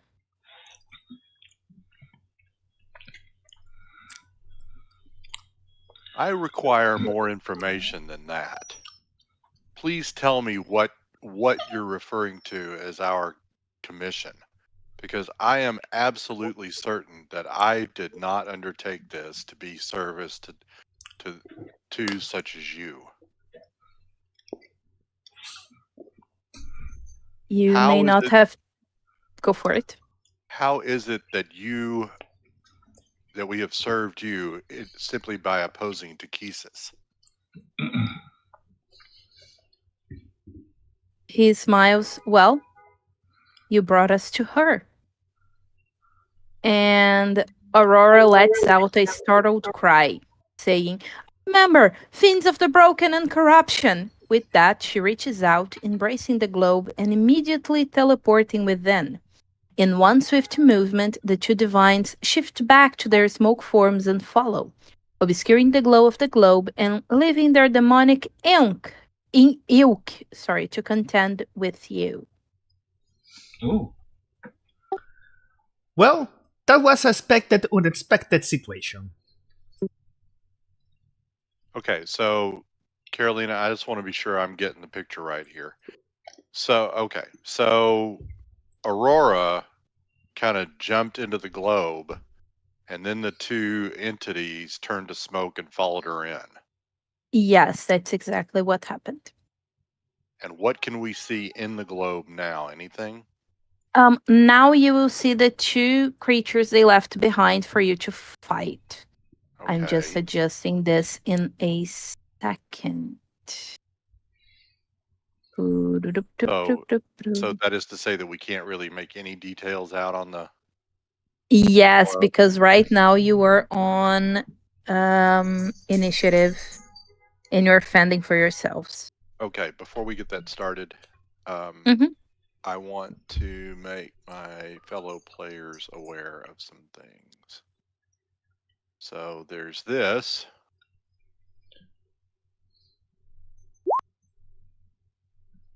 And this.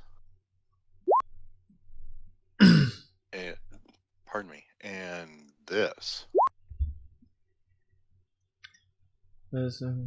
So we might want to form up a bit.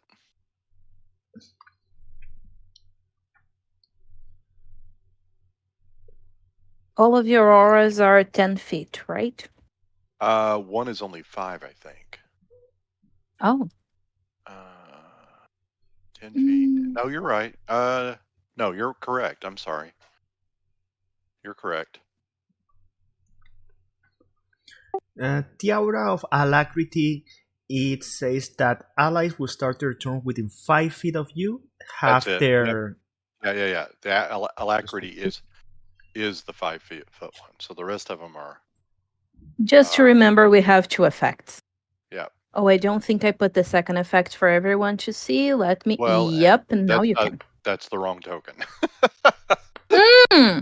That's oh, shoot. Yeah.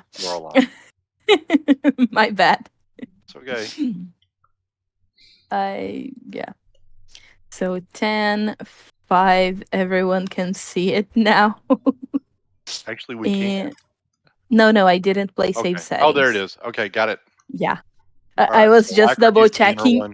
Yeah, alacrity is the inner one, and protection and courage are the other two. Is on the outer one. Got it. And now everyone, initiative. My creatures rolled really bad. Well, not as bad as I Not did. that I have a problem with that. Let me see one thing here. Ring.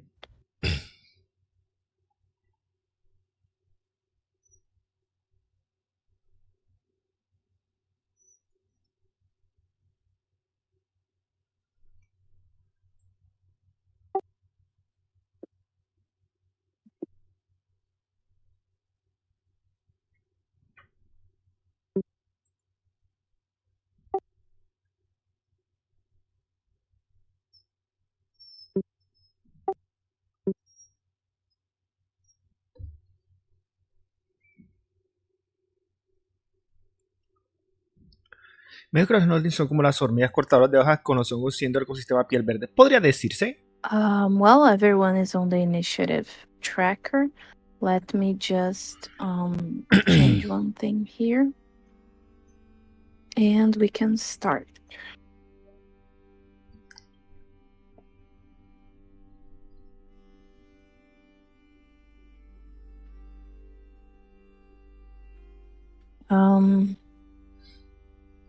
That will be Joralon. Let me just add one thing to my token. I want to put this color and I think I'll go. Yeah, perfect.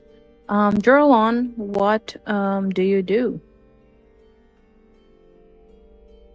After you soil yourself.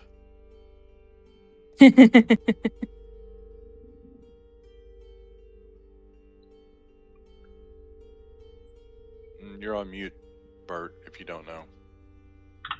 Sorry, y'all hear me now? Yep. Okay. Yep. So I move into the auras. And I am going to... this is a bonus Miguel, action. sigue siendo un juego de RPG. Es imposible que todos estén hablando al mismo tiempo sin dar momentos para pensar cuál va a ser tu siguiente movimiento. Ahí sí no hay nada que hacer al respecto. No es tampoco que seamos... Right, I'm going to cast que seamos actores. Nature, which is a bonus action. Mm-hmm. And I'm going to choose the Great Tree. Mm-hmm. So my skin appears barky and leaves and stuff sprout from me. And I'm going to give myself the 10 temporary HP. I will put the fairy here just so we know you're under something. Yep. And ground within 15 feet of me is difficult terrain for the enemies. Mm-hmm. Put a 15-foot green. I will definitely add a green aura to you. Yeah. There we go. For your enemies, even better. Yeah. And then with my action, since I've already cast a spell, I can't cast another spell. What I will do though is I can cast a cantrip. Yeah, I started to say cantrip. Yeah, I can. So I will cast. Well, it gives me one option pretty much. I'll cast Create Bonfire on the little guy here. Oh. That is a dexterity saving throw, right? DC 17. Damn. Failed. Okay. 11 fire damage. Perfect. Is there any persistent area that stays with the fire, or is it just a? 20-foot It stays in one place. It can't move. If I maintain concentration, it stays there. If I drop concentration, it goes away. Well, Okay. Okay, I'm sorry to pour water on you, but if you've already got a concentration spell, you can't cast another concentration spell. Yes, Oh, I didn't okay. see it was concentration. Okay. I didn't remember that the bonfire was. Okay, well then I will just do nothing. Sorry, Bert. You can right. change Miguel, the que vaya order, bien. like make first the bonfire, and then you cast the other that will, put above the. Okay, if you're okay with that, then I will do that. I am. Okay, sorry. I am. No problem. I'm assuming your character knows more about the spells than sometimes we remember. Yeah, You he know? knows more about himself than I do. Sometimes, I allow those things if they're minor. Don't worry. Okay, but that is it for my turn now. I'm done. Okay, so that's me. That guy here, what will he do? I had something special for him. Yes. Oh, here, that's what I want. Let me measure a few things here. Yeah, I don't need to measure much. Just see if that guy will be able to walk. Yeah. Roll 20. No. There we go. Will be able to walk. Yes, he's able. He will get to here. He will look at you. And I need both of you to make a dexterity saving throw. Which Jarlin's got advantage on now.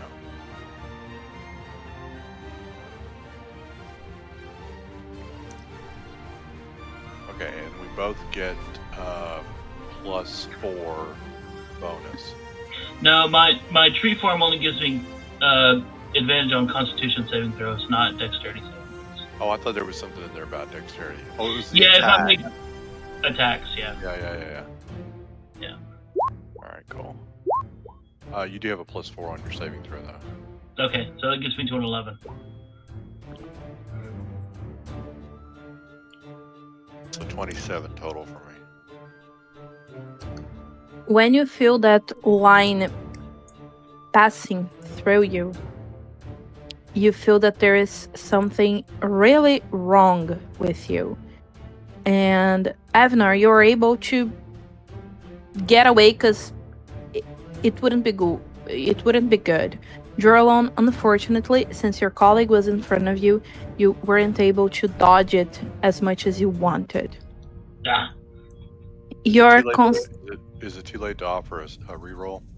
No, this I is have not some too late anyway. to offer a reroll. I bought some anyway, Robert. I won't be mooching off you this time. All right, cool. Will Right. you use the reroll? No, I'm okay.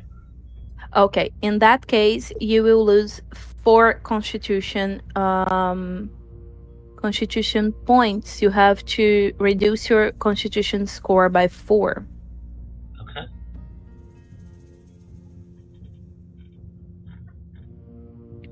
Let's see. 1, 2, 3, 4. Got it. Whoa, that's And- not 4. Oh, that made it 1. I don't want it to be 1. I want it to be 9 because it was 14. ¿Qué pasó, There we pinto bebé? Ouch. Yeah. You feel that what's the word? That ray, it really took away your resistance to things. Okay. And that's it. That's all that this guy can do. Yep, Don't you this think is an action. Sorry? Don't you think that's enough? Well, maybe the creature doesn't. Go for it, TJ. Okay. In this case, I'm going to move 10 feet over here. I'm gonna use my action to summon Yuffie. You will see.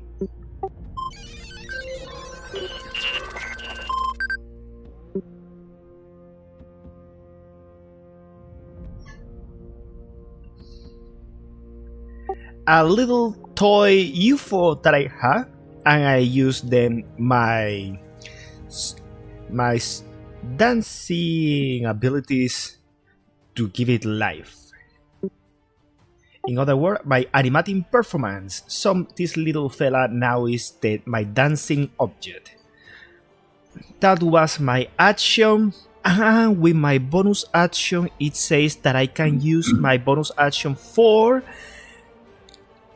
I can use the same bonus action to give a bardic inspiration to Evnar, and also to command Yuffie to attack the guy with the long tongue that just attacked. So Yuffie will move over here and attack that guy. One important thing is this a reaction to Yuffie, or this familiar doesn't have its own initiative? I mean, it would be after yours. I don't really need to roll. I just want to understand more the mechanics of it. Actually, in the mechanic, it says that it shares my same initiative, and it makes I need to use my bonus action to command it to do anything. Okay.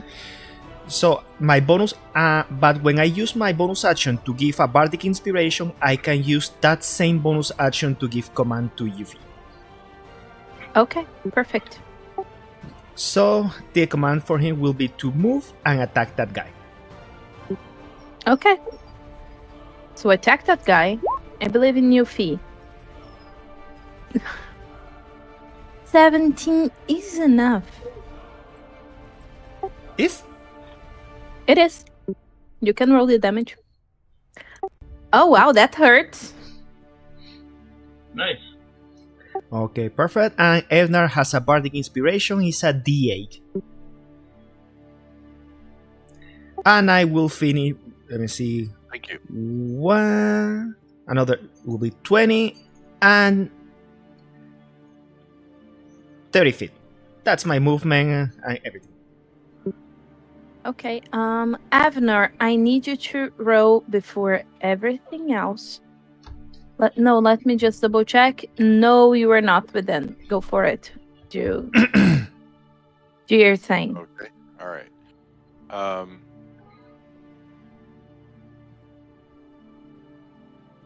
Sorry, I should have had my ducks in a row already. No problem. All right. 5. Sorry, taking the RO away from you. 10, 15, 20, 25, and stop there. And I will attack the same one that's already been attacked. And if I hit, I'm using Divine Smite and burning up the spell. So I will re-roll that.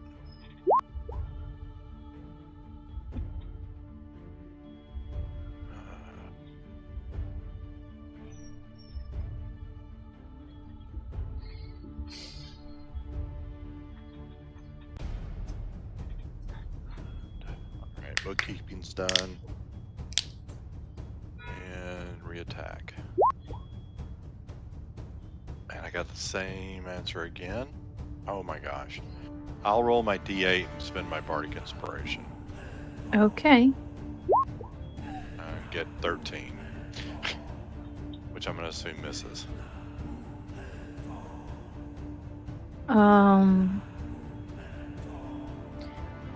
Right. Let me just double check here. Dangerously. Well, at least you didn't completely miss the attack. because the bardic inspiration has an extra effect.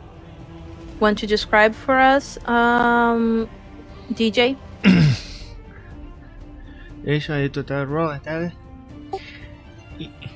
Immediately after the creature rolls the Bardic Inspiration die to add it to an attack roll against a target, the moat thunderously shatters.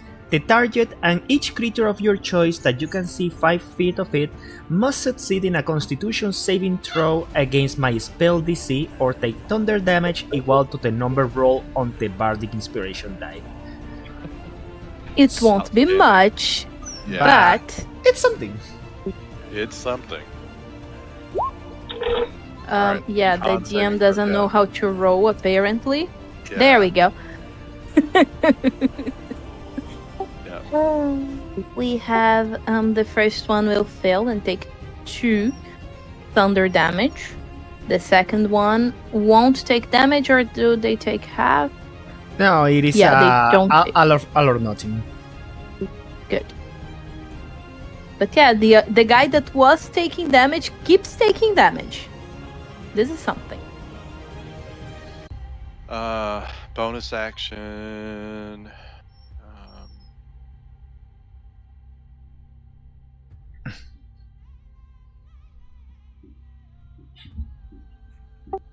Also, bad guys are 10 feet away from my little Yuffie, so they are under the effect of... So the item can increase or decrease. They have 10 feet decrease of their movement. I will. Okay. I will encourage myself and say, Evnar, improve yourself. Do better, man. And use my bolstering rally to give myself some temp hit points. So, because I think they're gonna come at me. So, They will. There we go. So that's action. That's move. Action. Bonus action. I'm done. Okay. That guy now that is looking straight at you won't attack you. It will attack. It will move, I think. Yes, let me just double check. I thought this was more of a gigantic area, nor a cone. Let me double check this here. Why you're not making my cone, roll 20? Okay, I won't fight you now. I have this. When everything fails, you sure have your trinkets to play. Let me just out here. It would be easier the other way, but hey. Oh, it's out. Sorry about that whole don't have the +4 anymore there, guys. Well, the guy will just take one step behind so he can take everyone on this. Yep. I will move it as soon as I remove the cone. Here. And now I need everyone to make a Constitution saving throw. Because as you look at that guy, he roars loud. And I need your Constitution. I'm re-rolling. Go for it.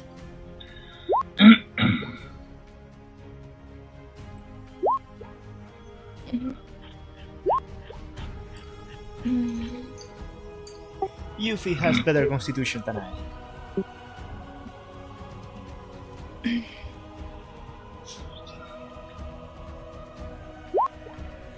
Okay. Well, Booted. 16 plus 4 is 20. I think your +4 is already counting, isn't it? Because you have a +7. Yeah, I have Constitution is +3 and... You have proficiency. No, I don't actually. Constitution. There's something else going on. Yeah, I No, think you're like my Yeah, paladin. it's already added your aura to it. yeah beyond added automatically. Okay. All right. No cool. problem. 16 is the 17. number. Okay. You passed. Don't fret. Okay, cool. Actually, now that I'm looking, it says right below it +4 on saves, which would say, yeah, it's already in there. All right, my bad. No problem at all. A lot of players make this confusion. So we have... Okay, unfortunately, the only one that failed was DJ. Everyone else will take half of the damage. And, but DJ, you take it full. Let me just double check the damage. That is... the damage is not that high.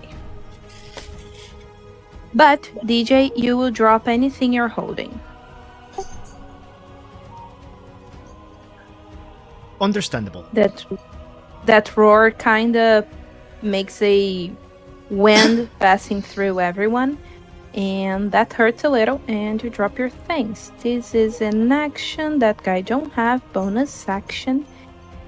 And that's all. Before we move to you, Jorlon, you all see one thing happening. After that first moment where everyone entered the globe, you see that the globe starts to emit a loud crack, as if the globe was about to be destroyed. And that's it. It was just narratively. So, can I speak a short phrase out of turn? Yes. Jorlon, moving south.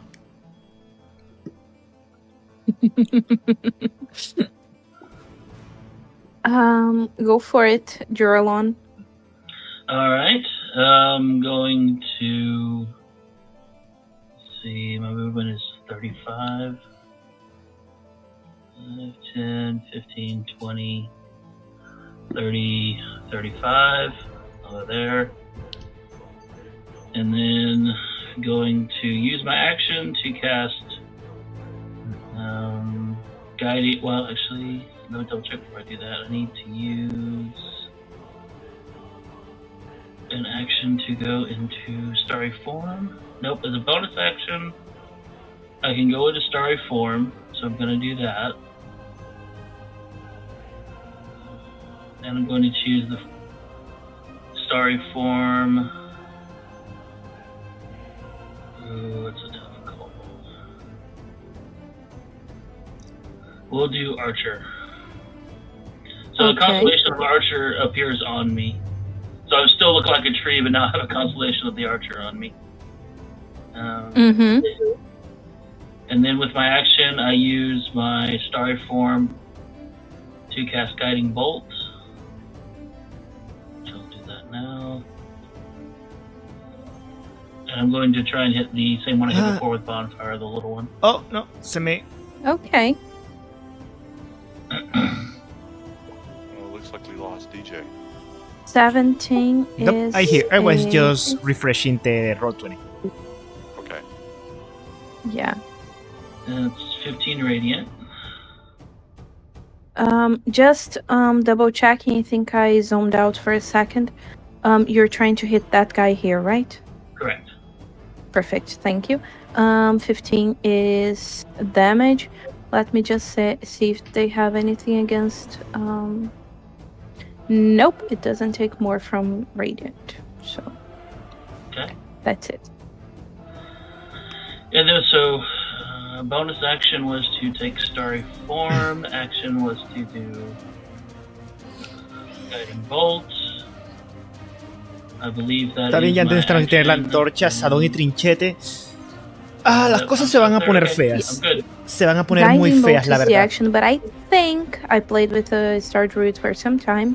Once you use the constellation, you get to shoot. Oh, I do get to shoot on the the turn I take the I'm pretty concentration? sure. I'm Okay. double checking here, but I'm Yeah. pretty sure when you activate this form and as a bonus action or subsequent turns, you can make. Yes. As you Okay. activate and on the other turns. Okay. So 26 hits It does. for 12 more radiant.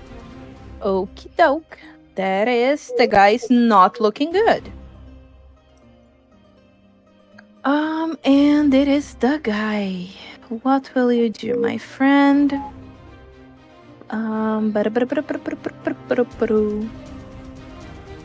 Okay, it used the... Oh. Yeah. Let me just see one thing here. Oh, you are within 30 feet. The creature will cry. It will wail into the sky. And that some sort of sadness and anger will affect you. I need you all to roll Constitution saving throw. Not all of you. DJ, you're off, but your creature would have to. And Avanar and Joralon. Okay. I'm going to use my wheel from earlier to give myself a d6 on this roll as well. Okay. As I feel like I'm going to need it. It's some kind of frighten or charm? No. No? Okay. Maybe 19's enough, but just in case, I'm rolling it anyway. 19 is enough.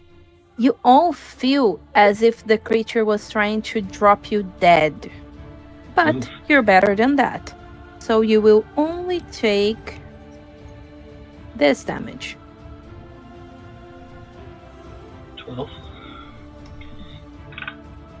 Hey, Bert. Yeah. It's not a banshee.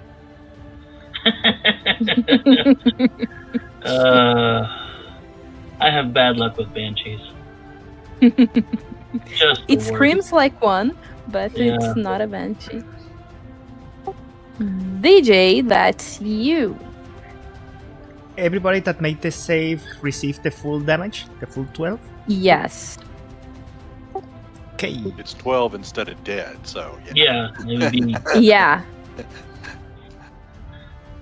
It's 12 instead of 0 hit points. When you put it like that, it's totally better. Cure monster, garbage mockery, whole monster, confuse. Ah! 10-foot radius sphere. You know what? They are 10 feet from each other, so this could be good.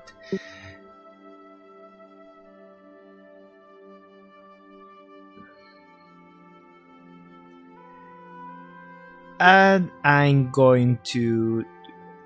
Yep. And look at that. I'm still in French over there. First thing that I'm gonna do. Bonus action. Another bardic inspiration to Efnar and tell Yuffie to attack the tank guy because that yell gives me more reasons to make sure that that guy drops dead first.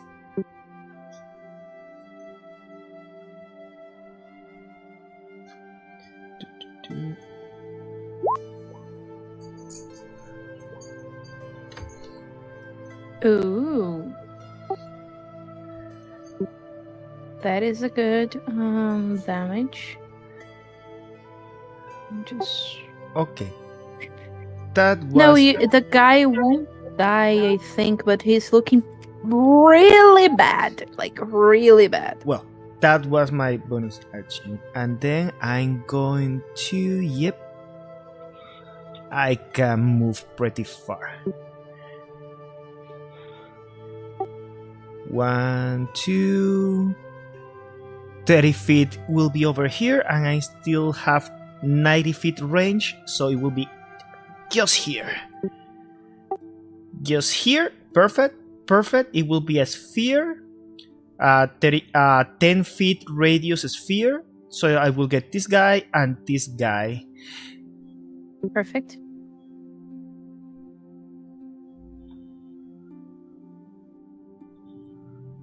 Confusion. Okay. They have advantage, and that is a wisdom saving throw, if I recall correctly. Yep, it is. Perfect. Wisdom. It's not that bad. Passed. The other guy. Oh, fire, Let me fire, see. This other guy will be. Oh no, it won't be too harder, but. Oh, 18? it's sadly the number to pass. DC Oh 18. shoot. Sadly. Oh well, they both pass. That's it for now. Perfect. Avnar. Okay. I am going Oh, to... Avnar, I need you to roll a Constitution saving throw because that guy on your side is trying to petrify you. That guy here. Oh, right. The thing would need to do it as well. Sorry, Jose, can you do it for me? Sure. The thingy. For Ufi. Perfect. Everyone passed, no problem at all. Yuffie's powerful. All right. Attacking the one that's damaged. Mm-hmm. And 18. For 13 points of damage. Okay. And the creature drops dead. I will... A ver, que no quiero pensar, pero cuando hay experiencias previas y solo queda un nivel de alto de prejuicio, ¿cómo lidiar con lo feo que se pondrá en Warhammer y la dolorosa muerte de algo que descubrí hace 2 años que empezó a gustarme? Es que rayos. Buen punto. That, I will spend a Divine Smite on a 3rd level spell. If he is a fiend, Yes. that will total 6d8 added to the 20 points I've already done. So 34 and 20 is 54 points of damage. 68 with the crit? No, it's 20 plus 34 is 54 with the crit. Yes. Oh no! Because you crit the. Do I roll the Divine Smite again as well? Yes, you crit the Divine Smite as well. Okay. Those dice do double. All right, so another 21. So There you 54, 74, 75. 75 points of damage. I don't think I've ever had a damage roll that high before. No, that's pretty amazing. That's why DMs are always scared of paladins critting against fiends. Because you do double your Divine Smite. Yeah. All right then. But But he's still up, so yeah. I am double checking one thing. Maybe he won't be up. Give me a second. I know DMs also are usually scared when I use my level 20 rogue. That when I crit, I have to roll 40 d6. Jeez. Yeah, no, the creature is still alive. Barely, Right. but I alive. am going to use yet another bolstering rally to give myself some temp hit points and roll minimum. Yikes. Ouch. Anyway, it is what it is. Yeah. All right. So that's action, bonus action, no move, done. Okay. Actually, Okay, go for it. Let's see. Do I want to move? I'm going to move to this side so that if somebody wants to do something, I won't be in the way. So, Okay. actually, a little further because that thing may blow up. So we'll move to there. Okay. I forgot. All right, I'm done. No problem at all. The guy will now angrily try to bite and claw you. So that will be 1 bite. Yikes. 1 claw. Maybe. Claw hits. And claw. The 2 claws both hit. Okay, so that is 24 damage. and the guy is smiling widely at you, like blood coming down from his mouth, that black goo of the demon. Is that your worst, fiend? I have taken damage of that from milk nursing wet sops previously. He's angry at you. It's angry at you, actually. Joralon, and as you all see, the globe shatters. And wait, Me gustan esos soniditos. you all hear a second loud ripping sound and a deafening roar. The globe cracks further, shattering, splitting, and morphing into the open mouth of a devouring vortex. A maw of oblivion begins to consume everything within the room. The area ripples with dark currents of energy, and along the edges of the room, ribbons of white light dance, the last remnants of the globe's radiance. The melody around you are almost completely overwhelmed by fractured, grating discord that rattles your ears and mine. I need you all to make a Constitution saving throw. Apparently, this is a pattern here. Token layer and yikes, Matthew. I'm gonna do wheel again. And Quiere give que le myself preste a atención. D6. Okay. ¿Qué pasó? The Constitution is for everybody? Yes. Okay. Total 20. 19.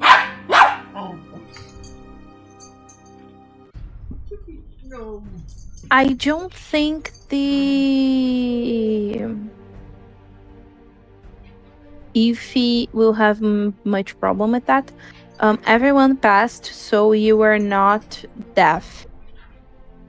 The Ufi is deafened, and it will have disadvantage on intelligence and wisdom checks and saving throws.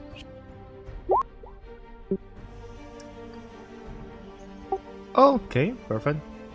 But I don't even I don't even know if he hears. He's a construct. Yeah, he's technically an item. So yeah, there's that. Anyways, yes, that's it. The globe now became a giant darkness trying to absorb everything around it. And you start to see ribbons of light coming from the side. And those ribbons, they kind of remind you of the Song of Creation. They seem to be the last remnants of it. Juralon, what do you do? Okay. I'm going to just repeat what I did last time. I'm going to do on the big guy, guiding bolts. Mm-hmm.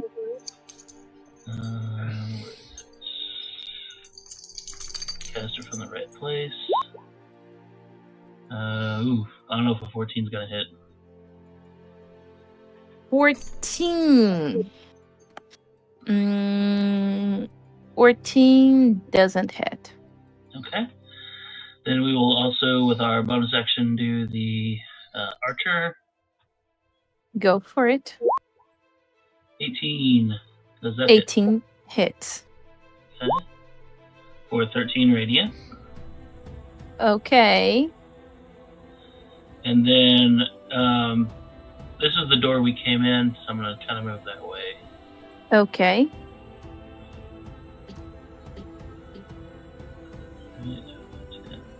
As you start to approach, you see that the door is closed shut, as if you couldn't open it at all. It's almost as if the middle of it was merged together, like melted in one thing. As you approach, you see that maybe there's no way out. Okay. DJ.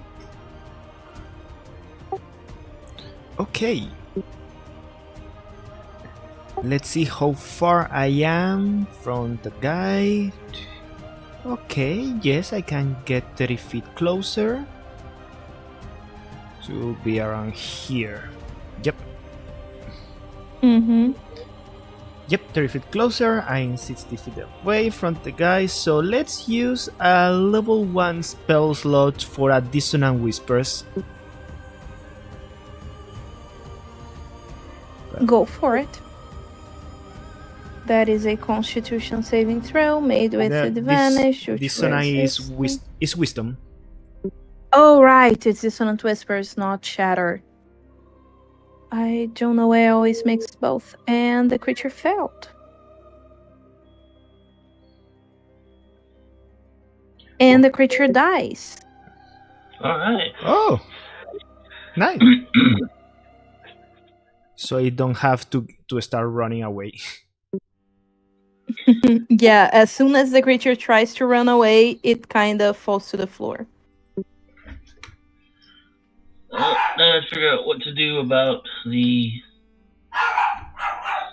devouring vortex and stuff. Avner, that is your turn because the creature won't have one.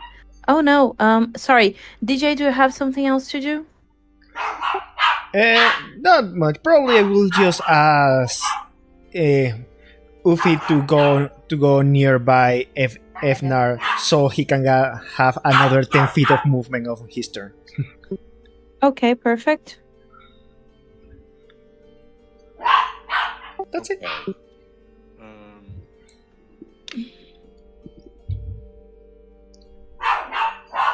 Deja los vecinos. Alright. This may not work, but I am going to try to move right point. I'm going to try to move right here between the hexes, which I think is an alt. Yep. And then I'm going to shove that carcass into the vortex. Okay. I would Any change to the vortex when I do that. I would do this. The vortex actually grows a bit.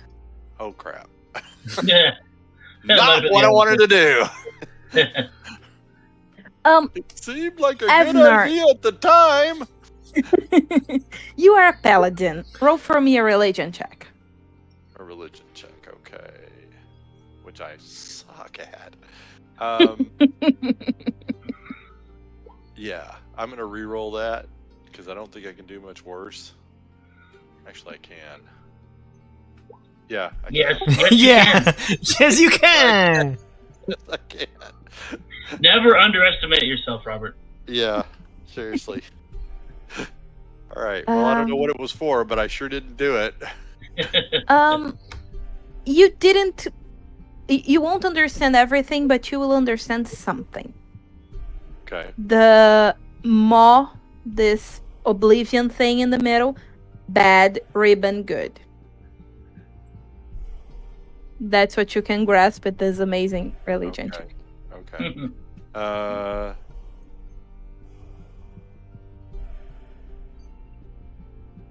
right. Why? Because the ribbons are singing the song of creation in a perfect tone, while the maw is trying to destroy everything. So it's something you are able to grasp with that. All right. All right. Gosh, wouldn't it be great if we had a mage or somebody with like a just dispel or something? So this thing that we're contesting against, is it a creature or a magic effect, or what is it? It seems to be an entity from the end of times.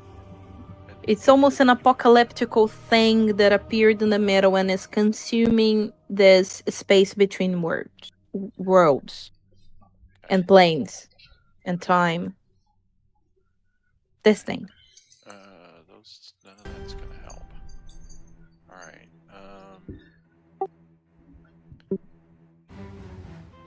All that I know is that it wants to consume my pizza and it cannot be alone.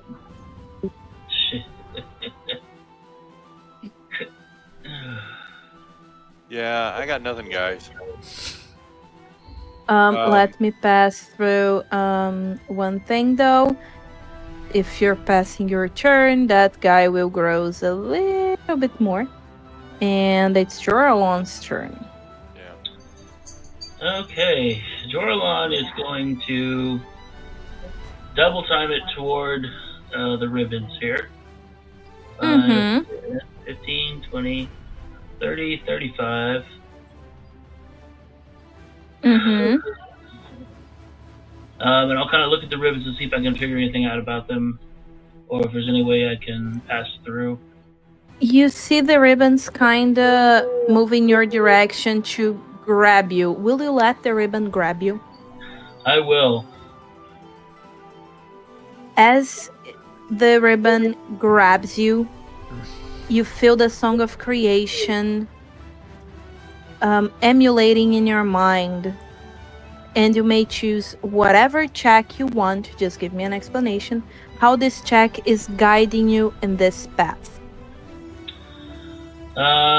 Wisdom, and the wisdom is to know, to trust the song of creation to guide me where I need to go. Perfect. Then I assume you want a wisdom check? You can roll either wisdom. Yeah, wisdom check is good. Go for it. Okay. It's almost as if your insight and your ability to move with the nature was trying to help you to move in the ribbon. And as you close your eyes and kind of trust the song, you are teleported from there. You are not here anymore. And everyone sees your colleague being engulfed by a light for the ribbons. DJ? Okay. Funny enough, it's my first time playing a bard, so I have a little question that I cannot remember. Can I bardic inspiration myself? No. No? Okay, that's what I wanted to verify. That's totally cool with it. I think probably use my bonus action to tell Yuffie to come back with me while I just go. And if anybody of you has ever seen the Princess Bride, I will just like one of those guys will jump into the table like a fencer and start doing some acrobatics to jump right into the strings of the Song of Creation. Basically, I'm trying to do some acrobatics over here. Go for it. Yeah, 30 feet over here. Roll your... Okay. That is enough. You start to move towards the ribbon and you jump into them and your body's moving and following the song. And once again, Avanar, you see DJ being engulfed by the light of the ribbons. And now all of them seems to turn towards you. And that's your turn. I will move toward them and Yeah, with my say, bonus. please take me as I am to my compatriots. Trying to use persuasion. Go for it. All right. That's why I leave this free, because if I say, oh, performance, but my dump stat is charisma, and we'll be here rolling forever or you die. So do you have any idea to connect yourself with the song, then tell me. Unless you're like, I'm punching the song. No, guy, you're not. You won't punch the song. Come help me here. I basically just did this. Oh, pretty. I'm not too sure about this guy. And you are all taken to the inner sanctum. Clear. Okay, give me a second to set up a few things, you included. They should be here. Okay, I'm gonna take a little break here. I'll be back. Yeah, no problem.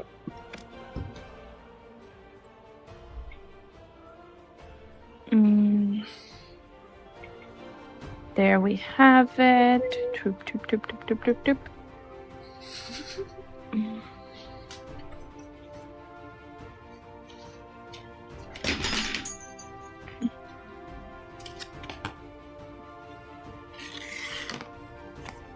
Let me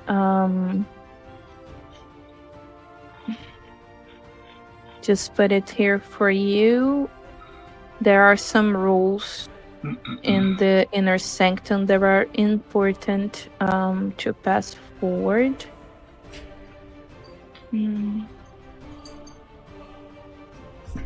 Here.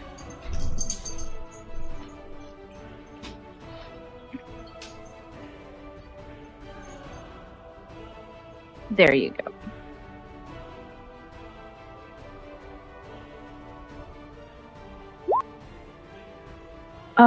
The Song of Creation is really strong in this place. So you have access to all of the spells of your class list as if they were prepared and you know them. And in case you need spell slots, you can trade your hit die for them.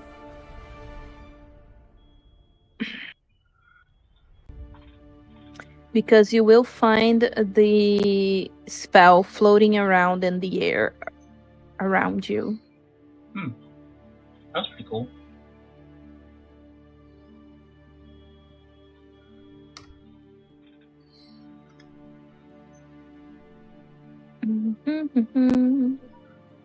Okay. Let me see here. What else? I think the only one with a 2 of the trade is Avnar. You didn't play Vote 201, right, Bert? I didn't do what? Play Vote 201. Don't believe so. Okay. So as you are teleported to this place, you and DJ will receive that item here.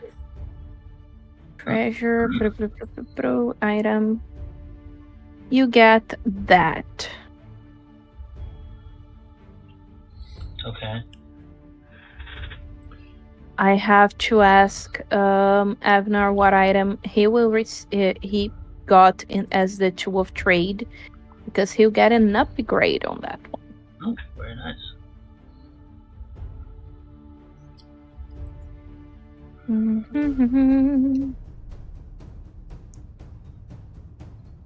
Oh, right, and you're immediately attuned to it. Okay.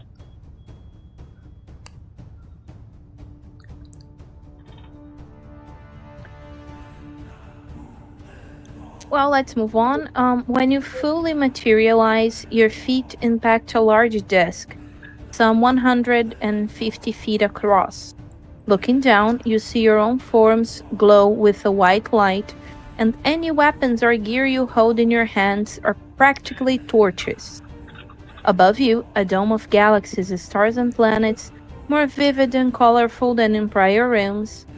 However, this vision is largely obstructed by a swirling vortex of red and black smoke that chokes your lungs and is destabilizing the platform. Already it is beginning to fracture.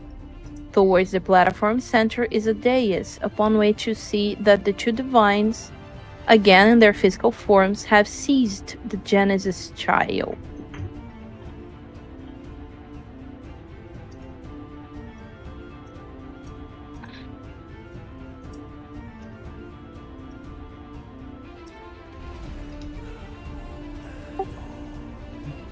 Okay. What will you try to do when you see this scene? The first thing that I will do is use an action to activate the Ion Stone, just in case. I'm stupid. That's a great thing to do. Come on. Evner, you're back. What two of the trade you got on the Vote 201? Hang on. On VTO1, I got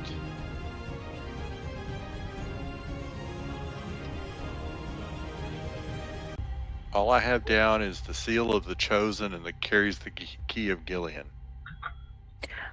Didn't you get a +1 item like an Amulet of the Devout or a weapon? I don't think so. Shield, maybe? Guardian Emblem? Guardian Emblem? No, this wasn't in the list. At the end of the adventure, everyone who got the Seal of the Chosen also got an item. Oh, I got a rune carved bow. Right? Not that one. Okay. I do not remember getting a +1 item at any point. Not even your weapon? Nope. That's weird. Did not get. I know I didn't get an amulet of the Devout. Oh, you got the Amulet of the Devout? No, I did not. I did not. Okay. Is this 01? Yes, 01 is when you get the Key of Gillian, right? I did. Yes. Let me double check here. I have the adventure just. Because at the end, when you... Oh no, I opened the epic. In theory, when you... After you were able to secure the Key of Gillian and the... You know, the things, it would appear in the pool. Okay, so here are some things that I have had that I know that I don't have in my inventory because I was limited. I have Uncle Trap Springer's friendship bag, which was that's basically one of those bags that have the little fuzzies in them and you pull them out and they throw stuff. Mm-hmm. And a Horn of Blasting and a Quiver of Habakkuk, which was actually a Quiver of Alana rethemed. I see. Guardian Emblem was from here. Oh, it was the Guardian Emblem. It is the Sorry. Guardian. Okay. It is the Guardian Emblem. All right. Cool. Perfect. It's just that the Guardian Emblem do not have a +2. That's why I went to check the adventure because I remembered that were items that